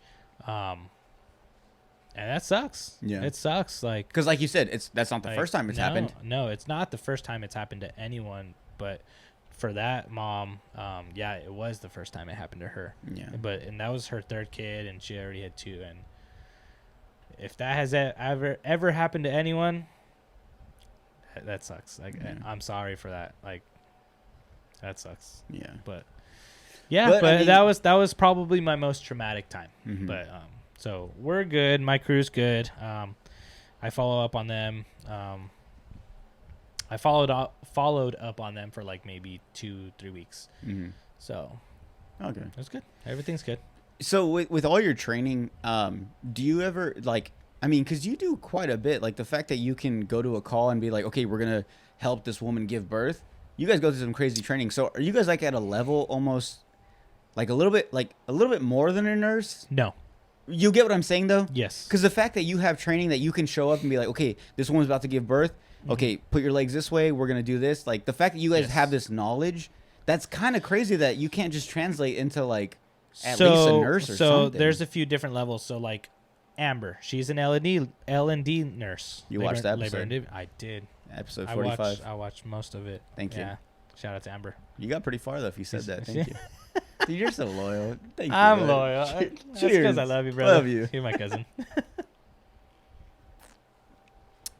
But so yeah, Amber is labored. Yeah, she's an L&D nurse. I know. We've had a few tonight. It's okay. It's our days off. Let's just enjoy it. Yeah, he's a hero, and he also has vacation time. You got to find a balance. You have to. Anyway, today's sponsor is going to be Coors Light, straight from Denver, Colorado. And if the mountains are blue, it's ready to brew. I don't know. I thought they'd have a slogan by now. No, they should though. But yeah. So go back to what you're saying. So yeah, Amber's like. So she's an L&D nurse. I'm an EMT. Emergency medical technician. I thought it was emergency medical. That's team. Like, and I hate to put myself down, but it's very basic. It's very basic. The next level above me is paramedic, which that makes, if we have a paramedic on our box, that makes our ambulances ALS, which is advanced life support. Which what we do is, I don't want to say completely different to what Amber would do, which is L&D. They have like everything that they need, which is nice because they're in a fixed setting. We're out in the road. We're pre-hospital setting. which we're very not limited. Well, yeah, we are. We're very limited. We're trying to just do what we can to get them to the hospital, because the hospital is what is gonna do basically everything else. Exactly. Everything. Mm-hmm. Sustain their life, make sure the babies are healthy and stuff like that. So I've never had a childbirth myself, besides my own. Yeah. And that was at the hospital. It was in a fixed setting. Yeah. But that's just what we do. We do pre-hospital stuff. Oh, okay. So it's but that's still, like I said, it's still crazy their that, like, stuff is way more advanced than ours. So but the fact that you show up and you can be like, props, Amber. That's pretty cool. It's pretty cool. And, oh yeah, dude. It's very cool. When I was talking to her, like, even after we got done recording, she was telling me like even more stuff, and I'm like, holy shit, like. Yeah. No, like they do a lot. Yeah, it's crazy They that I do have a like lot. friends that I can like text. It's almost like having a celebrity, because it's like they're doing shit that I'm like, really, you guys do that? Like, that's so badass. That's like so you're funny capable of doing that. Like, that's your job. It's funny because it's like that's our everyday life. That's just exactly. It's it's a routine. You live like a movie in a way, in Yeah. a sense, like that every call you go to, every person that Amber helps, like it could that could be a scene in a movie. Yeah. It's just for fucking sure. crazy. For sure, you can. Because if I'm not mistaken, like a lot of these shows, like you see like on NBC and like CBS, these like 911 Yeah, shows, like a lot of them are based off real Chicago calls. Fire. Yeah, it's funny because if you really watch those movies, I don't know if like Amber watches those movies or other nurses. I'm pretty sure like they similar do. to what you do. Yeah, Yeah. it really is. Like they've come a long way. Like back in the day, I don't know if you've heard of that movie Backdraft. I fucking love Backdraft. So- Backdraft was my favorite. It was one of the parts in like Universal Studios. Yeah, it's such a Hollywood movie. It really is. It's the Baldwin brothers, right? The what? The Baldwin brothers. I'm not sure. I've seen it a few times, but it was hard for me Alec to watch. Baldwin and his brother are in that movie, or Alec Baldwin's little brother. Yeah. I'm sorry, I can't remember his first name.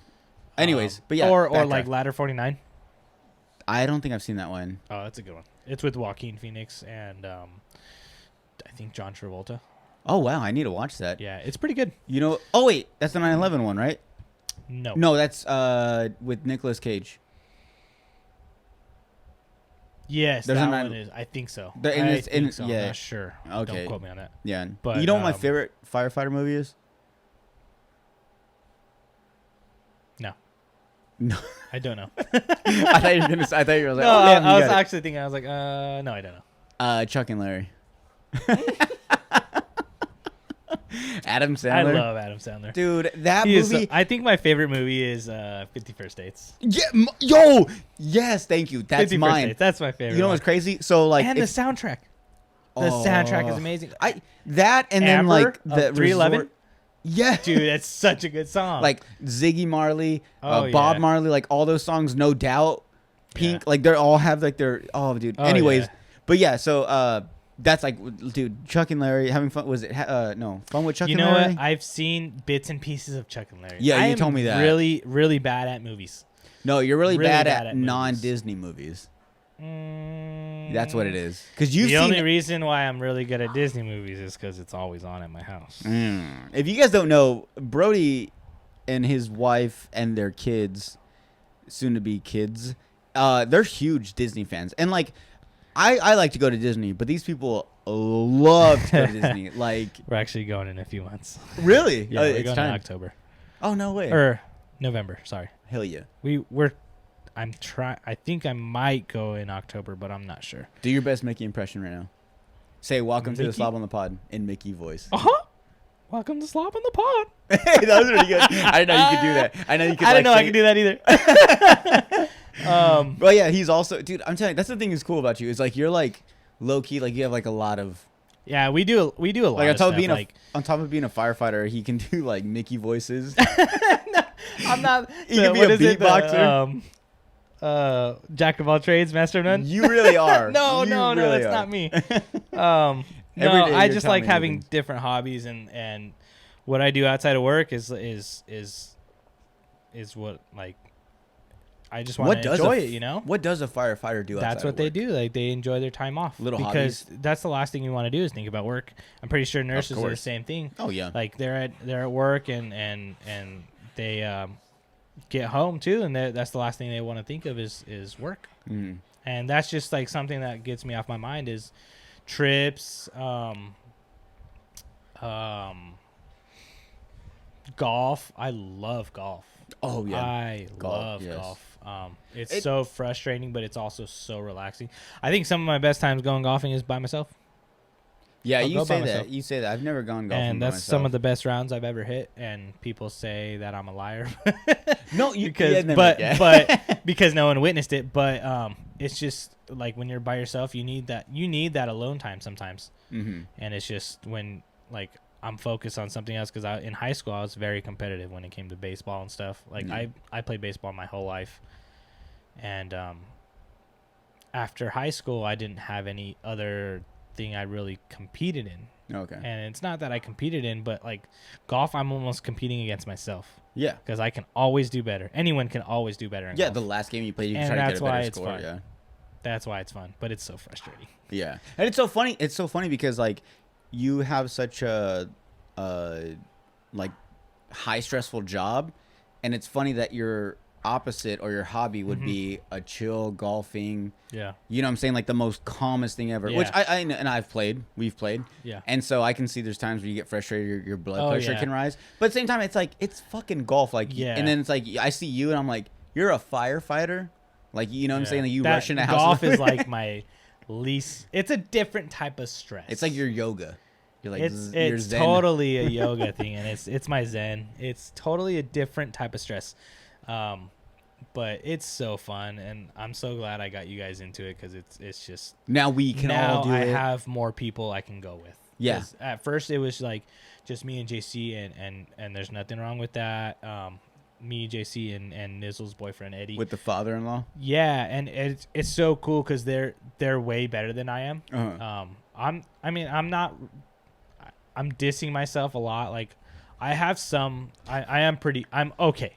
I'm okay. I'm not great, but I am getting better. Let's just put it this way: if you've never been golfing and you watch him golf, you're like, why aren't you playing on the PGA Tour? Like, let's just put it that way. I'm not that good, but it's funny because like you compared me with my like father-in-law or Oh, okay. I haven't seen that, but yeah. Yeah. But he's playing a lot. I mean, he's able to. He doesn't have a kid at home that he has to watch. He is my babysitter. Yeah. So when he's not golfing, he's either babysitting or chilling at home, whatever. Yeah. Or golfing. But no, it's so fun. Golf is fun. Yo, something I want to ask you. Sure. Little classic firefighter thing. Do you guys have a firehouse dog? And if you do or don't, why is that a thing? So what is the history behind that? Okay, so it's fine. I'm glad you asked that because I actually know the history of that. Thank you. Thank you. I was really hoping I wasn't going to like ask you some questions that are like, you should know that you're a firefighter. That was actually one thing they teach us in the fire academy. Fuck yeah. I love tradition. I love tradition about anything. We do not have a fire station dog.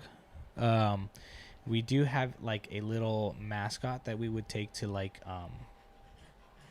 schools and stuff. Yeah. That, like where you set up little tables. And it's a little Dalmatian. Like that's a classic Dalmatian.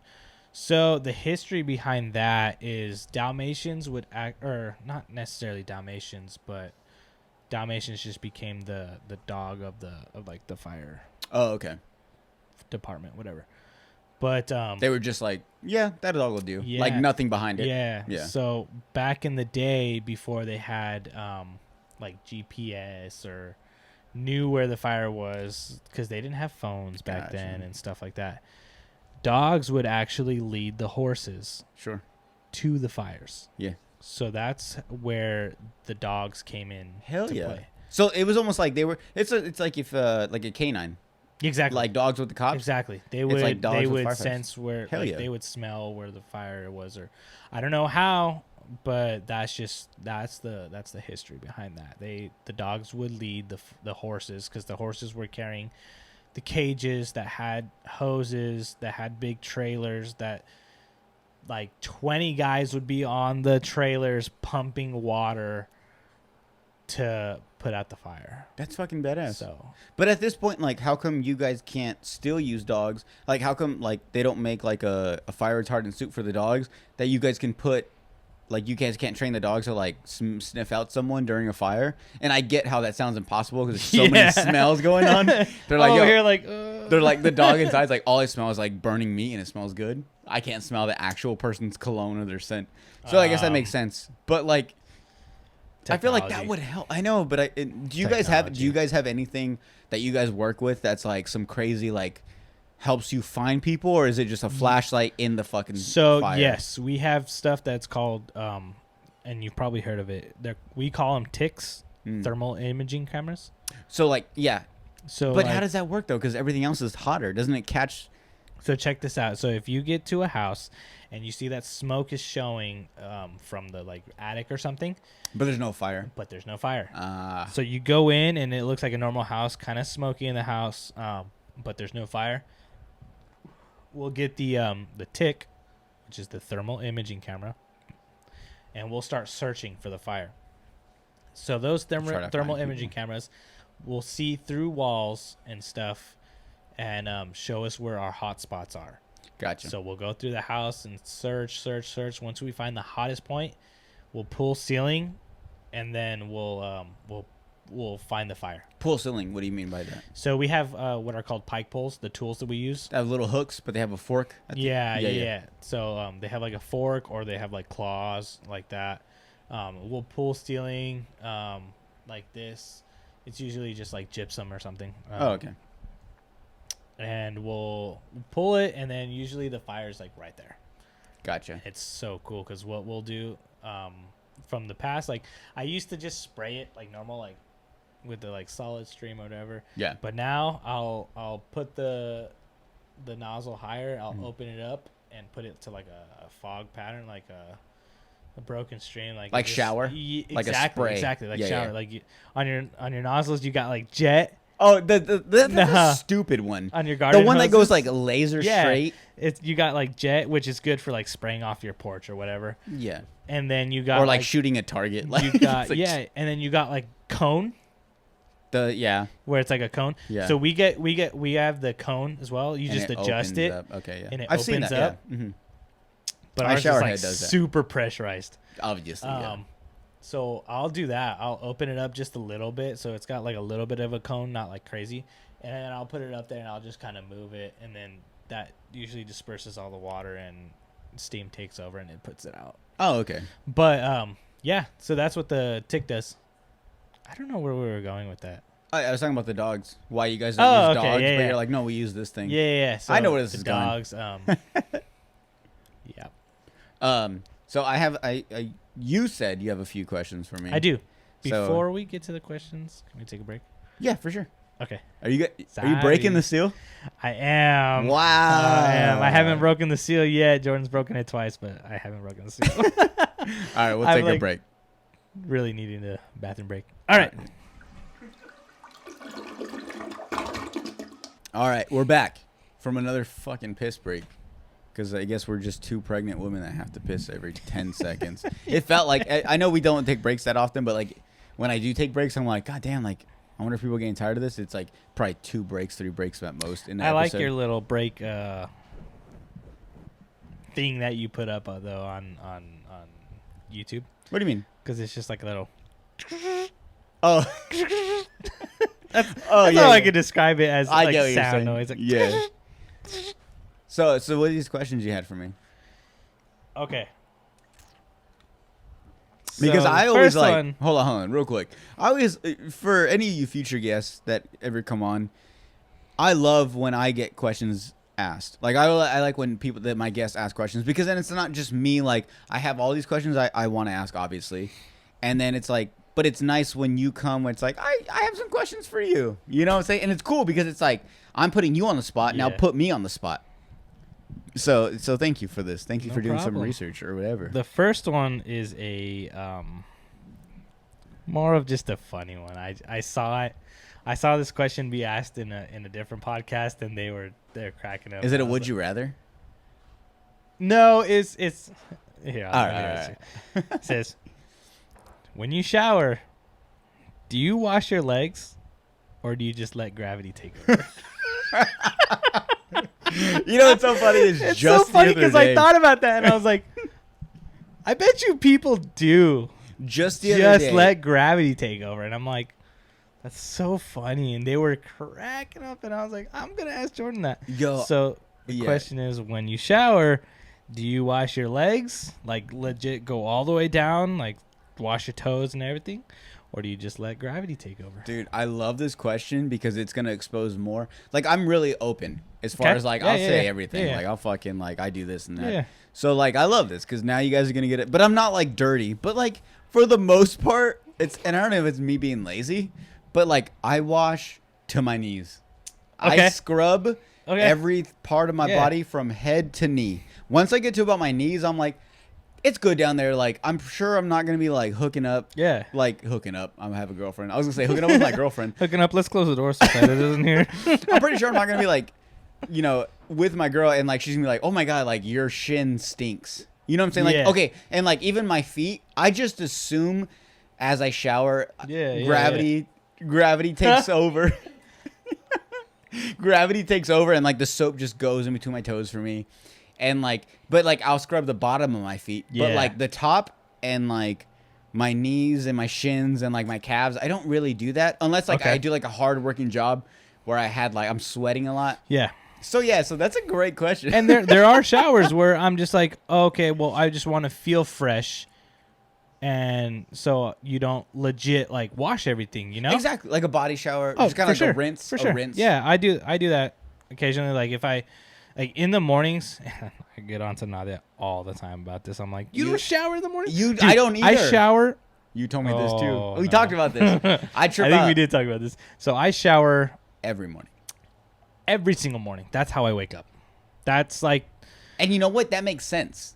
You wet yourself with water, cold, whatever. But like that makes sense. It just makes me feel good, because if not, I feel gross. I feel sweaty, because I'm a warm sleeper. Like, I like having fans on me and stuff. You have to have fans. If you don't have fans on you, fans with sleep, like 3 blankets.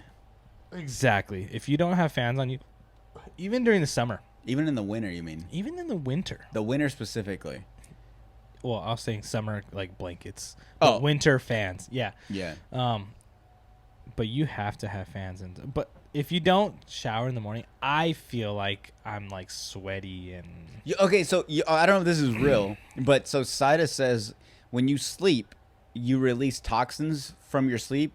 I believe it. Like you purge like the stink from that day. Mm-hmm. So that's why you have to shower, because then that way when you wake up, your pores and your like skin doesn't smell like whatever toxins are released. So you shower to get that off you. Yeah. So it makes sense, but it's like I wake up.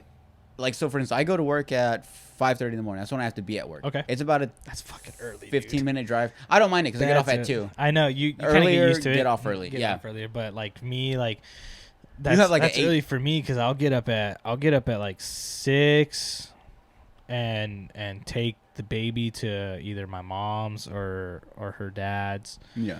And I'm at work by. What is that, like 7:45 ish? Close to 8. Yeah. When you start. Yeah. But that just seems early for me. Like that means you gotta wake up at like 4:30. So yeah, I set my alarm for like 4:30. Leave the house around like 4:45, 5. So, but anyways, I love waking up early. See, so I love waking up early. I do, but when I get up, that's early. Exactly. I wake up and I my first thought is like, I don't want to like set the shower. Like, dude, the last thing I want to do is get wet. You know what I'm saying? Like, that's what she said. Oh, so she said she didn't want to get wet? She's like, don't go so hard that I get wet. I do got 2 kids on the way. Whoa! Nadia's listening. Nadia's listening. Like, I'm gonna bleep all this out. No, that's so funny, because that's the first thing. Like, I absolutely hate when I wake up late on accident, because it happens. Everyone's human. Of course, they sleep in too hard or something, and they just go to work. Yeah, you know. I hate waking up late and not having time to shower. Yeah, because then like I have to wake up Nadia and be like, "Hey, I need you to take the baby," because I have to be at work at least before 8, or else like that bad things happen. Yeah, we know. But like Nadia's a little bit more flexible because she works for a realtor office. So like I hate doing that because then I feel so bad. I'll wake up and I'll be like, hey, I need you to take the baby to your mom's house or to my mom's house, whatever. And she's probably already mad, and I'm just like, I'm sorry. But and then like another thing is like I'll get to work and I just feel gross because I haven't showered. Yeah, that's just like it just starts your day off. Yeah, shitty. it's like that military guy who made that one speech is like, the first thing you should do is make your bed. If you can't make your bed. That's like me with showers. It's like that's what starts my day. Okay, it's like that's for real. Sure. I respect that though. I respect that. Yeah, it's like, so like if I shower, I'm good. Like I'll have a good day. Like usually I'll do a shower. I get to work. At my work, they'll have coffee. I'll have coffee. We do normal check-offs on our trucks, make sure everything's good, it runs, and then we do like projects or whatever that we have, and that's it. But I have to shower. That's the first thing that starts my day. And actually, yeah, when Saida had told me like, you should, maybe you'll feel better, I was like, I'll try it. And she told me this last week, and this is 2 weeks later, and I still haven't done it. Just because when I wake up, like I get out of bed and I sit on the couch and I'm on my phone. I go through like any news, any of my emails, because for some reason I get the most emails at night, and like certain people that I email, they email me in the middle of the night, or I don't know if like email takes forever. I don't know, but I get it like middle of the night, so I check in the morning, and then I start slowly getting ready. But the last thing I want to do is like get in the shower, because then after that means I have to get out the shower, I have to dry my hair because I have long hair. Yep. I have to fucking put deodorant on. Like it's you got just like amazing hair, by the way. Extra steps, thank you, by the way. And I should wish not be wearing. I wish I had amazing hair, but like you do though. We all do. Yes, but I mean, it could be better. I'm 27 now, and the older you get, the hairline doesn't look exactly how it was when you were like 12, 14. Yeah,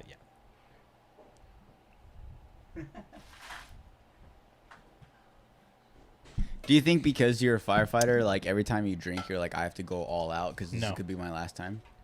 No. You believe in moderation? No. No, I put it wherever. So like, we're not alcoholics, by the way. No. And I'm pretty sure Jordan has said this plenty of times on his podcast. I've seen it. Yeah, thank you. No, but in the right time, with the right people, which family is perfect for right people, which we are family. Yes, sir. I love having social. I'm a social drinker. Sorry, I don't know why I put it back down. No, it's all good. No, I used to be the same way. So I used to be such a drinker in general that I didn't mind if I was with people or not. Now I've gotten to the point where I've slowed down. I was kind of getting to that point too. There was a point where like this was maybe like a year ago. Mm-hmm. I would get home and I would just want a drink. Uh-huh. And I would just have like one beer, and I thought it was like, and it's funny because it's just my mentality. I was like, oh yeah, like successful adults will get home from work, have a drink, hang out, go to sleep. Do you think we blame it on like our occupation? Like at the time when I was in the military, it was, well, I'm in the military. I've had a long, stressful day. Like I should be able to have a drink and not be called an alcoholic. But at the same time, it's like, yeah, but if you make it like a thing, then it becomes like an alcoholic trait. But like for me, like I was thinking like, so before I would almost every night I was like drinking like beer to get a buzz, because I'm a true believer in like not just drinking and then I had a drink with my food, and it's like you drank alcohol just to not feel anything. So I've taken that perspective on because like I was saying, like I used to do that. I used to have a drink. I would get home and be like, I'm gonna have a drink. But then I thought about it. I was like, why am I having this drink? Yeah. Like, would I rather just have a glass of lemonade or a glass of water? Oh, why am I having a beer? Yeah. Because alcohol is to change your like mental state of mind, and it's to like, it's a downer. Yeah, for sure. But it gets you in a good mood, but it also is a downer. Mm-hmm. I don't know how that works, but I'm a social drinker now. Yes. Well, I've always been, but that point where I was just like, I want to go home and I'm gonna have a drink and then just chill. I stopped that. Like I stopped just having a drink by myself because I was like, there's no need for having a drink. First of all, I was just like buying beer to buy beer. Oh, dude, I now remember. I buy beer. I actually haven't bought beer in a while. You buy beer for like events or like people coming over, so like, not just to have at the house. Like it's a grocery list. Like the other day, I didn't buy the beer. You actually brought the beer, but hey, that's a first. I know. Fuck you. I know. I think that was the first on his charge on his card. No, I just assume everything's in your fucking fridge, alcoholic. I know. I got 2 fridges. You had a fridge in the garage full of alcohol. I know, dude. Oh, by the way, secret little story. One of the times you asked me to go feed your dogs, I took like 2 beers. I drank one. Were they Bud Lights? I don't remember. No, I think it was a Coors Light, and I had like a Blue Moon. Because you had like crazy. This was when you had like your fridge stocked. Oh, this was like vacation a year ago. Yeah, probably. Well, I don't know why I said recently. My bad. I just want to say because I never told you, but I'm telling you now. Oh, dude, if I got my free, your family. Yeah, because I walked in and I was like, oh, yeah, he's loaded. So I grabbed the beer, fed them, let them outside. Yeah, if dogs. I'm asking you for a favor, I do not care. Unless you take like my TV. Yeah, I'm like, hey, I fed your dogs. Dude, I should be able to have your TV. You can kill my fridge if I were to ask you to watch my dogs for a weekend. The dogs are like. I mean, they're pets. I have 2 dogs now. Yeah, the same exact ones. Yeah. And I swear, when I see it, I don't see a big dog. I don't see like an older dog and a younger dog. I see a full-grown dog, and I see a Honey I Shrunk the Kids dog. they look exactly the same. Identical. So I have a golden retriever, and then I have one of the smartest dogs in the world, by the way.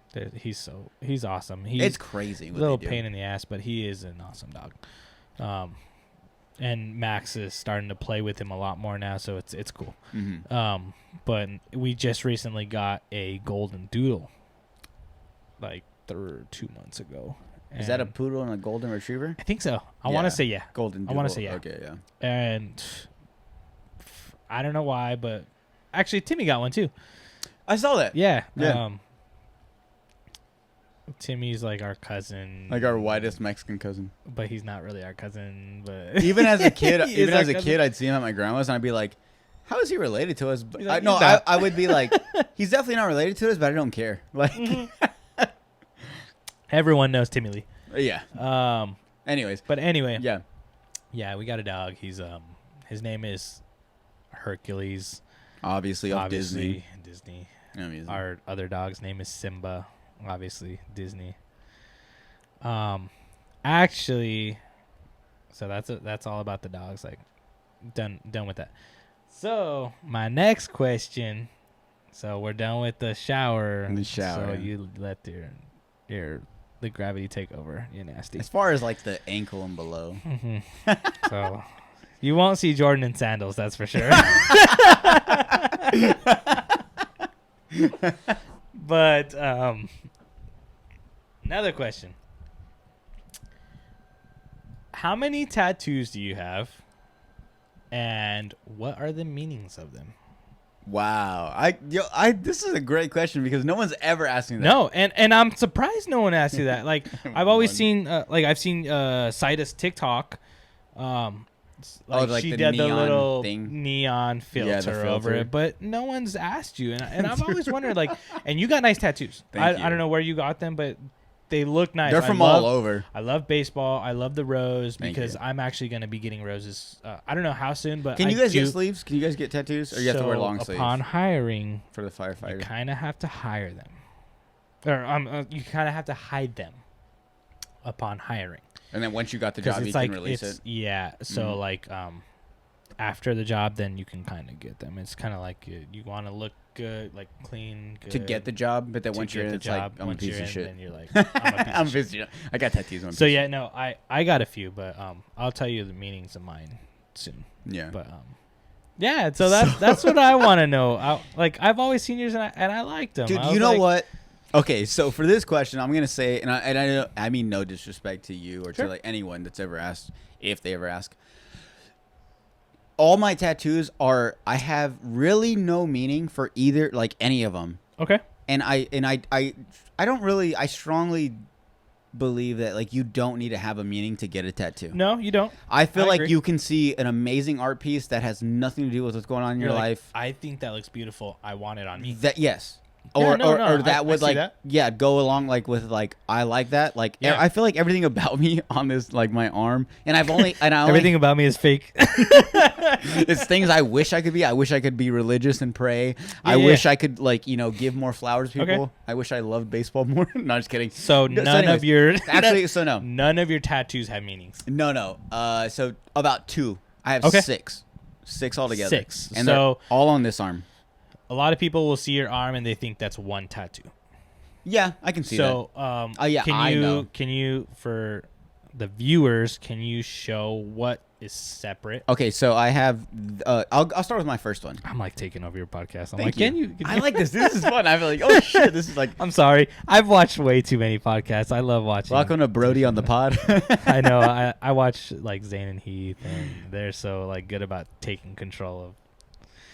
They're so funny. You done your research. Okay, so I'll start with the first one. So I got this one on my bicep. Okay. Which that's a big bicep, by the way. Thank you. It's about 40 inches. I had those biceps. And I'm a firefighter. That's what she said. Anyways, so this one, basic. I love the beach. I love paradise. I love Hawaii. That's why I love 51st Dates. Hence the reason why he's a San Diego fan. Huge. I love the area. My thing was if I ever became homeless or a bum, as long as I could make it to San Diego and be homeless there, I'd be happy. Sure. I'd be good. Yeah. So this was basically that. Don't be a homeless person here. I'd be in San Diego. Oh my God, I die here. Everyone does. I die in the winter. I just don't run on them because that's City of Yuma. So this one, and literally I got it up here because I wanted this down here, but at the time when I first got it, it was like 3 years into my military career, and I was like, maybe if I want to get like a cool job or like a respectable job, I don't want it to be down here because my thought was not to go past the elbow. Yeah. So I got it up here, and I kind of regret. I wish I would have got it down here. Whatever, still like it. And then I think it looks good up there, by the way. Thank you. I appreciate that. I think and obviously, it only wraps around halfway. I got this one, and then I want to say the next one I got was this one. Which honestly, dude, I just like the way it looks. Okay. I mean, I don't know if this is like something that's like bad, but like I believe in God. Yeah, and like you're religious. Yeah, I'm religious. I'm religious. The same way. I'm religious. I don't go to church though. But I started to. Oh, recently? Yeah, because I have times where I feel like I should go. Excuse you. God damn. I know, dude. I'm like the demons so coming out of you. I know we're all talking about God and jeez. Having an exorcism on the episode.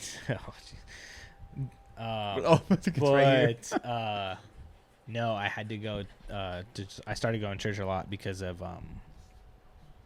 my wedding and stuff. Oh yeah, that's right. That's gonna be in another podcast someday. Oh my we will. We got a lot of stuff to talk about. Oh, that was a good one. We have pictures and videos. That's good. Pictures and videos. We got a lot of stuff to talk about. Hell yeah. Yeah. So, so this one, yeah, just like I said, like, yeah, I believe in God, and like, if things get bad, sometimes I pray, just not all the time. I never really go to church. Anyways, but I just thought praying hands looked always like a dope piece. Like it just looked cool, and I'm pretty sure there's history behind it, which I should have done. Like I'm a piece of shit, but like I just like the way it looked. Yeah, that's definitely one of those. I'm sure someday you'll just randomly be like, I kind of want to find out the history of this. Yeah, so exactly. You'll look it up. Yeah, exactly. And yeah, that's cool. So that one, and then next would have been this one, which is it's funny, the baseball heart. So yeah, it's for so you obviously yeah. So for you listening, the very first one that was on his biceps was a picture of like the beach. It had two palm trees, and it's like a nice sunset, like vacation looking spot. Yeah. The one on his forearm is our hands. In the form of like praying. Form like of exactly of like praying with a rosary like written like around of it with like sun rays on the outside of it. Yeah. The next one we're talking about is a baseball in the shape of a heart. Yeah, so I'm assuming he loves baseball. So it's a heart shape, but inside the heart or inside the heart feels like the baseball strings, like so it's red and white.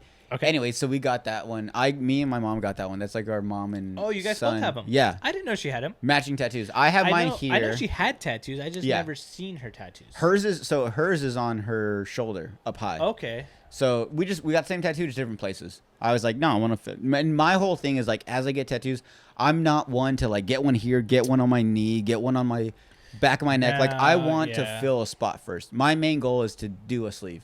So once this one gets done, I'm gonna work on my arm first too. Exactly. So I don't want like I have so many ideas. I only did left because I write with my right.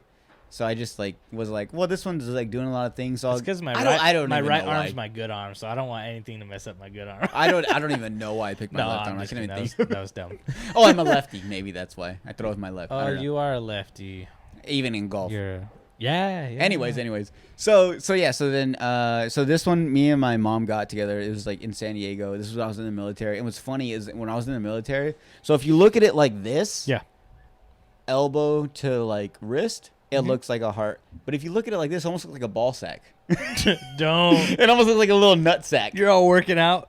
Yeah. Someone's like, hey, why you got a ball sack on your arm? So dude, when I was in the army, like all my like sergeants, like all my team leaders and stuff would make fun of me, like, yo, why you got a ball sack? Do you like balls? It's like you're like, no, it's when I throw a curveball, you know. I would just and I'd be like, oh, and it's always that. I'd have to be like, oh, sergeant, it's because it goes like this, or like, oh, that's gay, like just stupid shit. I know. So that's that one, but then it's like obviously it means shit to me because it's me and my mom. And then I got this one, which is I really don't. Yeah, a lot of people don't see it. We don't see that one a lot because Jordan's always wearing like normal sleeves, like a normal person, not like a douchebag with tank tops all the time. So I had the Virgin Mary. Virgin Mary. It's a really good picture actually. Dude, this one was nearby, like it's in Brawley. The guy that tattoos. The guy that did it. Yeah. Okay. Super dope. I think his name's really El Sir one. I'll post it up here because he's really dope. It will be posted right here. It will. Just where he's doing it's right there. It's probably not though because I edit so bad. Probably not. So this one maybe it'll be down here. So this one, same thing. Just like the praying hands. I just thought it was a dope piece. I saw him do it. No, it looks very nice. I saw him do it on someone else. I didn't even know you should wear tank tops more. I just don't like to. I feel like they're called muscle shirts, and if you don't have muscles, then you can't. Okay, just don't wear a shirt. Just don't wear. I'd rather not wear a shirt. So then I got that one. Same thing, and then the last piece. That's 1, 2, 3, 4. And then 5 would be this one, which actually does mean some shit to me. This is me and my buddy, best friend, brother, pretty much. Daniel. When I was stationed in Texas, Shout out to Daniel. I've never met him. We'll and we were kind of. We shouldn't have said this, but whatever. We had this one Asian friend that was a medic, and we just called him Chow. He had a real name. His name's Warasan something. Okay. Yeah. Chatler, like some Asian shit. Yeah. And we were just like, "What's Shout out to the medic out in the military." Chow. Chow. But yeah, Chow. So all three of us actually got this. Me and Daniel were infantry, and he was a medic. So it was like perfect. Like we would all go out. So the meaning behind this one, it's a top hat with.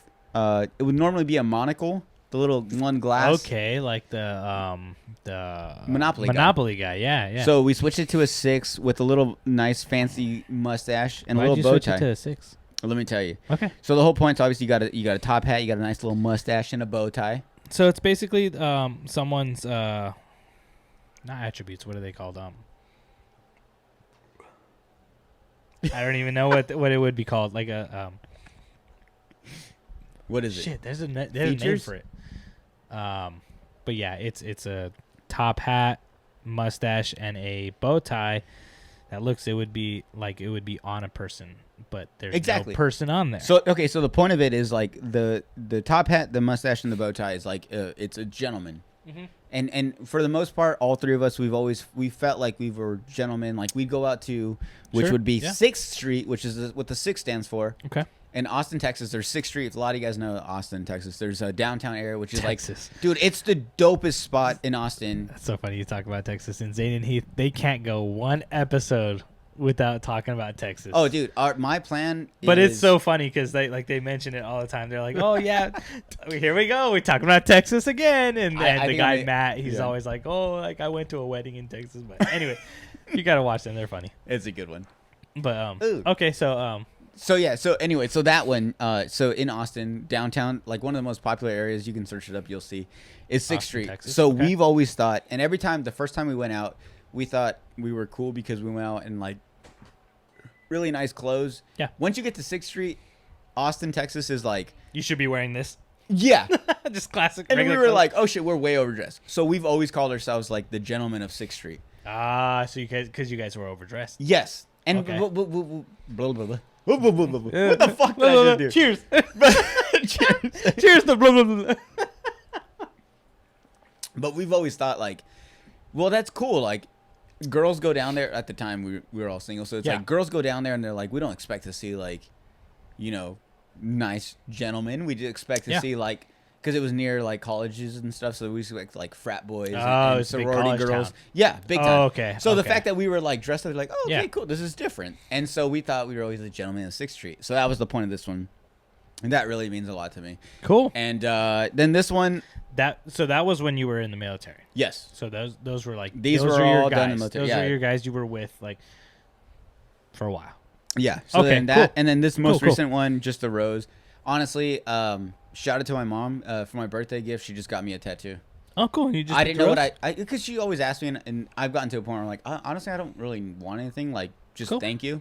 And she was like, well, and she knew my tattoo artist that did my Virgin Mary nearby. And she's like, well, I got you an appointment, so you have an appointment. And I was like, oh, shit. Oh, So nice. she's like, you just need to come up with a tattoo idea. I wish my mom would do that. I know. Shout dude. out to Via de la Mesa. Or, yeah. So you want to give me a tattoo? It's dope, though. So, yeah, that was No, like one of the coolest it looks nice. tats, like, Where did you get that? Oh, you said that one was in the Brawley. What's in that? The Brawley area. These ones? Those ones. Yeah, nearby. Okay. Yeah, about an hour Cool. away. But yeah, so these are the tattoos mean. So thank you. But Cool. yeah, for the most part, like I said, like like probably 2 tattoos mean something to me. The rest are just like I saw something and I was like, that would look cool on my arm. And to this day, like I have no regrets. Yeah, no regrets. Not No even regrets. one letter. no regrets. Not even one letter. All right, No. man. What's up? That's cool. I mean, I've always I wanted to get more. I mean, I still do want to get more. Do you plan on getting more? Oh, definitely, Yeah. dude. So my plan is to get this whole arm done Okay. at least to about like my left breast Mm-hmm. up here, and then I want to do from my waist down to like Yeah. my foot, Yeah. this side on my right side of the body, and like Uh-huh. that's about it. Cool. I want to get a that's lip cool. tattoo. I want to get. Do you really? I really do. Me and my girl both are thinking about it, and it You sucks just is I zoom know, in on my face. That reaction. dude, he's such a dad, I am such a dad, dude. and I'm I've older, accepted it. and I'm older. I've accepted it. Like it's so funny. People are always like, "Dude, you're such a dad." I'm like, "Oh, yeah, that's facts." Like, it's funny because everyone's like, "Oh yeah, you guys were always like so like you guys did it the right way. Like, you dated and then you got married. You had a and kid. Then you got your house and then you had a kid Yeah. and then and I'm like, yeah, that's like the normal classic dad move. Like, Yeah. that's Like if it's standard. actually planned. And so like everyone's always saying like I'm a standard dad, and I'm like, yeah, and like I have an old school's like an old soul. Yeah, definitely. I agree 100%. And I love that you like embrace it. You're just like, yeah, yup, I mean, that's me. embrace who you are. Yeah, but the completely fact that agree. like no one wants like the fact when we say like, oh, that's such a dad joke. No one wants to be told like Oh, that. I love telling dad jokes. I am the king of dad jokes. Like when it comes to dad jokes, oh my god, that's my stuff. But it has to be in the moment. It has to be in the moment because if you try too hard to make a dad joke, Oh. it's just dumb. Yeah. It's just dumb. I had like 2 jokes lined up for you that I didn't say because I was like, I think. Oh, you should have said it. I would have cracked Yeah. it. So you want me to read them? All right. Yeah. I'll read 2 of them. That's literally all I got had. one more question, but that'll probably like finish off. Finish it It's off. just All a right. dumb question that I thought of. So my first one, I was like, welcome Brody Meza Yeah. to the podcast, and I was gonna be like, I'm Brody Meza. I was gonna be like, it's actually 9/11. We have a firefighter on the podcast, and I was gonna be like, hey, welcome to Brody. I'll be like, I'm gonna try my hardest not to roast you. Oh. So that's one thing. So like that's one thing that Jordan and I have in common. So he was in the military, and that's one thing that we learn about in CISM, which is the critical incident stress management. Yeah. Us that are in this kind of field that we see a lot of traumatic stuff, we love dark humor, and It's a I will coping never mechanism. ever talk about like dark humor with like my parents or anything Out in public. Yeah, definitely. or out in public. You Even gotta, on you gotta, here, it's you gotta have to be- know. yeah. So we're experienced. We know when to talk about dark humor and when not to. good thing- Together, The me good, and hold him. on. The good thing about the Slob on the Pod is like everyone up to this point, if they've listened, they know what they're getting. So it's it's not even dark humor. They're like, mean, okay, we expect this. I've even listened to it. Oh, okay, Slob on the Pod obviously. a lot. So Thank you. I keep looking at freaking Grogu right there, and You want to hold them or what? I kind of do because it. You know what's funny is Grogu reminds me of Eric. Here's this baby. So I'm like holding Eric. Oh, I'm holding Eric. I'll tag Eric. You know in the why? thumbnail. Because he's got big ears. I'm sorry, Eric. Wow. hey, I think he heard you. Anyway, going back to dark humor. But no, it's true. That's how we cope with stuff. Yeah. It's just straight up. Yeah. That's just how we cope, and it's so fun. I love dark humor. I used to be very sensitive with stuff like that, but Really? yeah, I used to be like, damn, that's fucked up. Yeah. But now, like, I'm, and I say I'm seasoned, but I'm only 5 years in. I get you. But I feel like, But what you do is that'll do that to you. Oh, yeah, all it within, like, takes 2 is like years. all it takes is like a year or two for you Oh, to be yeah. like, oh, I'm in this. yeah, Like after that, you're just living Yeah. that life. yeah. Anything But, more, you're just living it. But yeah. But yeah. Shout out to Eric Castaños. He's in Dubai. Enjoy it, brother. That's Enjoy crazy. the moment. But yeah, Oh yeah, and then I was gonna say this is like another whack ass joke. I was gonna be like, oh, I was like, you like the studio? I was like, you like the chairs? Are they Yeah, comfy? it's And I was nice. like, how's it feel here? Is it hot? And I'm like, No. what am I saying? You're a firefighter. You're used to it. well, okay. All right, I would have liked that. There's I some would've- whack ass jokes. You missed those. You should have taken advantage. No, dude, I had the people backstage. We'll look just at 'em cut it. We'll just edit that into like in the be like, beginning. oh yeah, Yeah, it's yeah. kind of warm a little bit. But, No, dude, I had the writers on the show. They were like, we're gonna pass that as a no-go for this Yeah, episode. yeah. It's not the greatest joke. And I was like, all right, cool. But those are just some like ideas. All right, Eric. I'm sorry. Anyways, last question. Let's go. If a penguin walked into your room right now with a sombrero on, what would it say? Okay, first off, if this is real life, it's gonna walk in. It's not gonna say anything. So I've seen, I've seen shows. First off, I it's hate crazy. you. Do you know? Hold on. Do you know He'll that I'm probably like die in this heat. Yes. I'm like a huge Penguin fan. Really? So do you like the Penguins, the Pittsburgh Penguins, the hockey team? I want to get a jersey. I don't care less for hockey in general. I've been to games, love it, but like, I could really care less to get a. I hate that Nadia likes that team just because they're Pittsburgh. She's a big Steelers fan. Why though? She's from Arizona. Has she ever been to Pittsburgh? Wow. Her parents. It's a That makes family sense. thing. See, It's been passed down. So she's a big LA fan, a Dodgers fan, and she's a big Pittsburgh Steelers Because of her fan parents. because of her parents. See, I'm. I hate LA.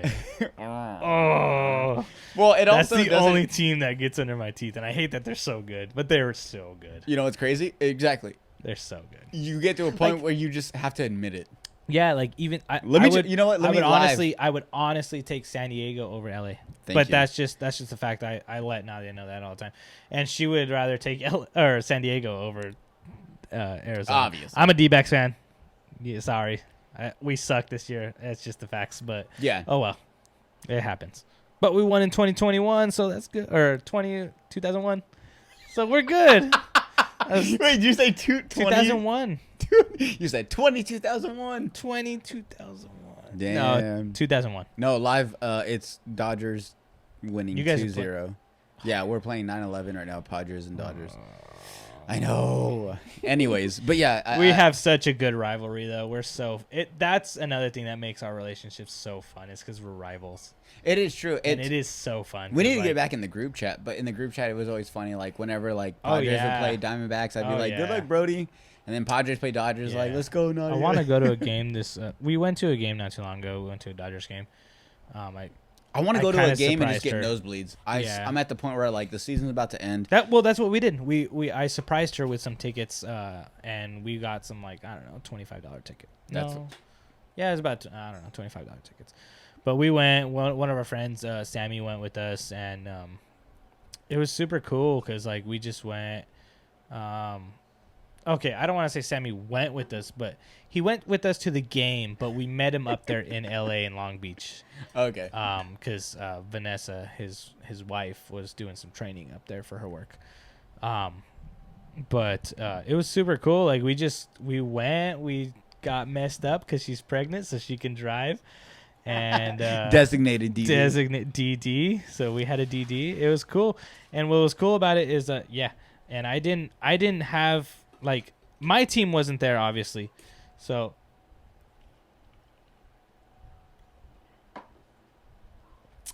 cheers. My team wasn't there obviously, so we it was like just watching a game. I was enjoying the game rather than enjoying the teams. Yeah. Even though I hate the Dodgers. Yeah. It was the Dodgers versus the... you know what you look like? Hold on real quick. Remember Nickelodeon Fairly Odd Parents? Yes. Remember Dinkelberg? He'd be like... Fairly Odd Parents? That's what you seem like fucking Dodgers. He's all mad. He's all Dinkelberg. The dad. But no, yeah, he would always be like, Fairly Odd Parents, and you flip out. That's what you look like right now. You're like, and I hate the fucking LA Dodgers. No, but it was cool because they played the Mets, and I got to see. I think the Dodgers just acquired Max Scherzer. Sure. And it was cool. It was like a Hall of Fame, a future Hall of Famer. And it was a good game. I think it ended up. I'm pretty sure the Dodgers won because they always win. Always win. That's the reason why they won the World Series. I hate you so much because you're so good. Exactly, but there's nothing you can do about it. Yeah. They're just good. Yo, real quick. At baseball games or sporting events in general, how hard does the national anthem hit you now that you do what you do? Because, like, dude, when I was younger, I probably teared up. Now, because I've been in the military and, like, just because I've been around that atmosphere and, like, seeing what it does to, like, the area at the time when you play that song, it's like, it hits so much harder. Yeah. And, like, every time, like, when we go to baseball games, especially when I go with my parents, like, after the national anthem, my mom, as soon as it ends, my mom gives me a hug. Kind of like, that's for you. And it's like, and it makes me tear because it's like, it is nice because, like, everything we do is for our country, is for our community. It's a big pride thing. Yeah. We're big Americans, and that's just what we do. Mm-hmm. That when I go to games and I hear that, I feel like that impacts the military more because I feel like they serve America. No, okay. We serve our communities. Yeah. That are in America, which, like, 9/11, that was a big America event because it not only impacted New York, it impacted America. Yeah, because they saw, like, for once, like, we're vulnerable. Yeah, like, we have a weak spot in our country. But, like, dude, like, for me, I never saw it that way when I heard the national anthem to think just military. I thought first responders in general, just because, like, I always thought, like, anyone that, like, hears that song, all they think about is someone saving someone. Like, that song was, like, the superhero anthem in my head. Yeah. So when I heard it, I was like, damn, like, it's crazy. Like, I can only imagine how cops feel. Like, they probably tear up because they probably think about their buddies because that's, like, a song for them. And it's funny. Same with firefighters, like, ambulance drivers, like, all that shit, medical doctors. Yeah. And it's not that I don't have pride for, like, my country because I mean, shit, yes, I got a tattoo. I got a tattoo of the American flag on me. But there's that song, and we'll talk about this maybe in another podcast. We will. There's the song that Justin Moore wrote it says the ones that didn't come, or the ones that didn't make it back home. I'm pretty sure I showed you that. Yeah, you did. It's all about we got first drunk responders. and cried. Yeah, we're big emotional people, which it's okay. It's okay to be emotional. It's because, like what you do, you hold it off, and then when you get drunk with the people that you feel close enough with, then you release it. Yeah, and it's okay to do that. It's, I mean, it's not. It's honestly the best thing ever. It's not like you're. You need to have like a anything. crime party. That would be so fun. Because then sometimes we all you need something. that. Yes. You need that. You need to express all your emotions. But, yeah, Back to America. That song, it impacts me, but probably not as much as it does you. Oh. Because you went into this to defend your country. You went into your career to defend your country. Yeah. I went into this career to community. help the community. Because I'm not going in to be like, oh, I can't save America. Yeah. I can only. Can we take a break? Yeah. Like, just real quick. Real quick, I just joined because I was trying to get military discount, dude. Go back. All right, we'll take a break. All right, quick. And we're back. Oh, I thought we were harmonizing. We just found out that we had dementia. Yeah, we have dementia. Yeah. Anyways. We were talking about your questions. About my questions? I think so. What about my questions? We finished my questions. I thought you said you had yeah. questions now. Oh, I have one more. One more. Yeah. Okay. All right. I love questions because you don't know what you're going to say. You don't know what you're going to be asked. Have you ever been involved in a forest fire? No. Well, that's the end of the show. Just kidding. Well, thank you for subscribing to Slob on the Pot. No. Yes and no. So, an actual forest, like the painting you have up there. Oh, yeah. By the way, this room is huge, you guys. Yeah, you guys only see a small portion. But it's huge. It's like, I swear. Goes way back there. There's like some shelves. It's probably bigger than, this room is probably bigger than my living room at my house. But anyway, no. He's like, you could get like a. He lives in a townhouse. You could get like a rock climbing wall. You could probably get a pool right there. You could probably get like a trampoline, maybe. Everyone's like, God damn, how big is that place? Wait, how much does he make on this podcast? I get that a lot, though. People will come over, and they'll be like, I really thought it was going to be a lot bigger. I was like, yeah. Yeah. It's a set. What do you expect? It's a studio. We're actually sponsored by HelloFresh. Hey, that was a good one. I get that from Zane Heath. I watch way too much of them. Oh, they're funny, man. They're funny. Oh, okay. Anyway, Trader. back to the... Anyways. Forest fires. Forest fire. So not a legit forest. My brother-in-law, Cody. That's right. He just got hired maybe a few months ago or so. I don't know the exact date, but he has been fighting a fire out there in Cali, Northern Cali, I think. I don't know exactly which fire, but I will ask him and I will double check on that.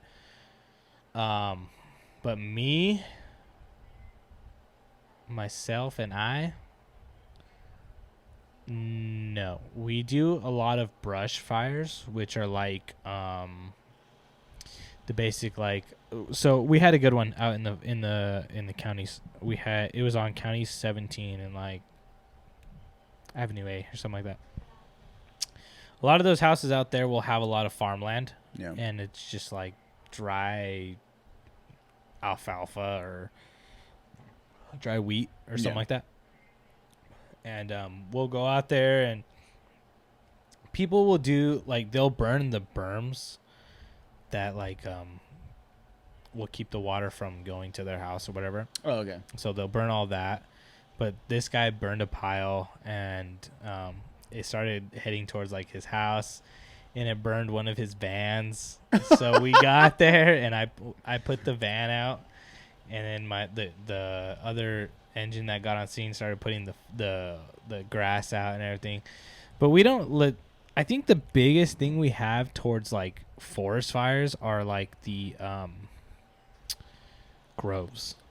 Okay. If you guys don't know what groves are, we're a big agriculture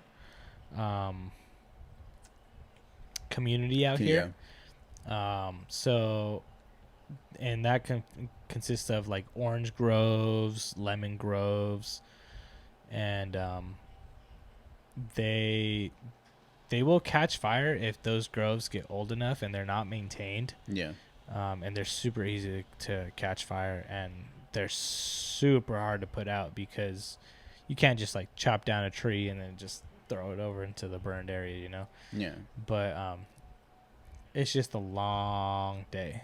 But that's the closest we get to forest fires. That's like our forest. It's Yuma's forest. So like whenever there's like a major fire anywhere nearby, what's the furthest you guys go? Like would you guys go to LA like to help like with like LA fires? So we do deployments. Yeah. That's what I was getting at. Yeah, we do deployments, but like locally we won't go any. I want to say the farthest we go is like Winter Haven or like Roll. Oh shoot. You messing with shit? I know. I'm like, that's okay. Last episode or with Eric, he did. I think he did. He kept moving it, and the whole thing just fell. I know. I'm over here playing with stuff. Yeah. Don't play with stuff you don't know how to use. No, it's all good. Just tighten it as tight as you can, then it's good. Yeah. It'll stay there. Cool. I'll break that thing. We're almost done. It's all good. No, like the farthest we go is like San Luis. We'll go out to like Winter Haven if they really need help. But deployment wise, I guess. So deployment wise, the farthest our guys have ever gone, which it wasn't due to fires, it was due to COVID, was New York. Wow. Yeah.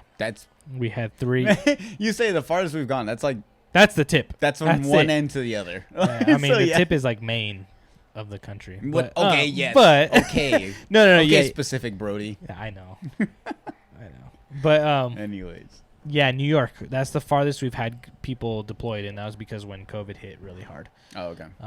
We had 3 guys go out, a chief and 2 an EMT and a fire EMT.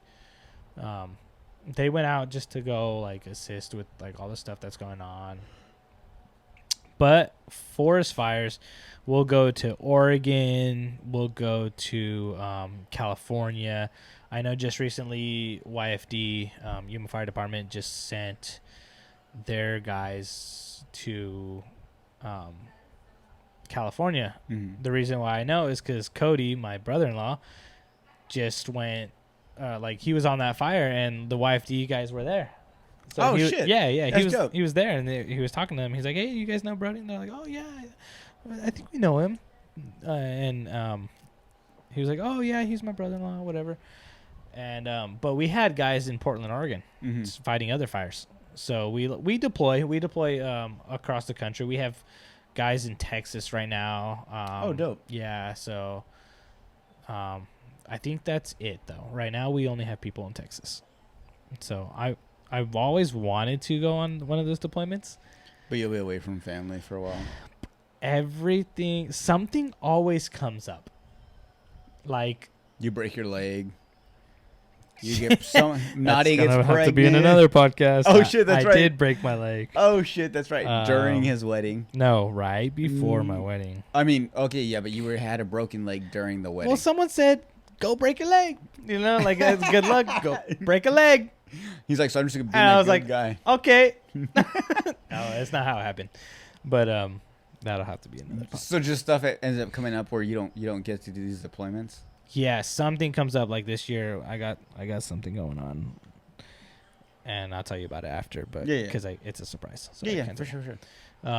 More exclusive news on Solving the Pod. You heard it here first. E News, J News. Dun dun dun. Dun, dun, dun. Breaking but news. yeah, no, it's those, and you get a nice fat check. That's why I've been wanting to do it because of course it'd be a cool experience, and on top, you get paid from portal to portal. Probably like hazard pay, being that you're. Well, I want to go on a FEMA assignment, which is the Federal Emergency Medical. Yes, we know what FEMA is. Association. I don't know what something it is. like that. Yeah, when there's something like that. Yeah, there's it's government tsunamis and shit. Exactly. FEMA. So I heard they're bad people though.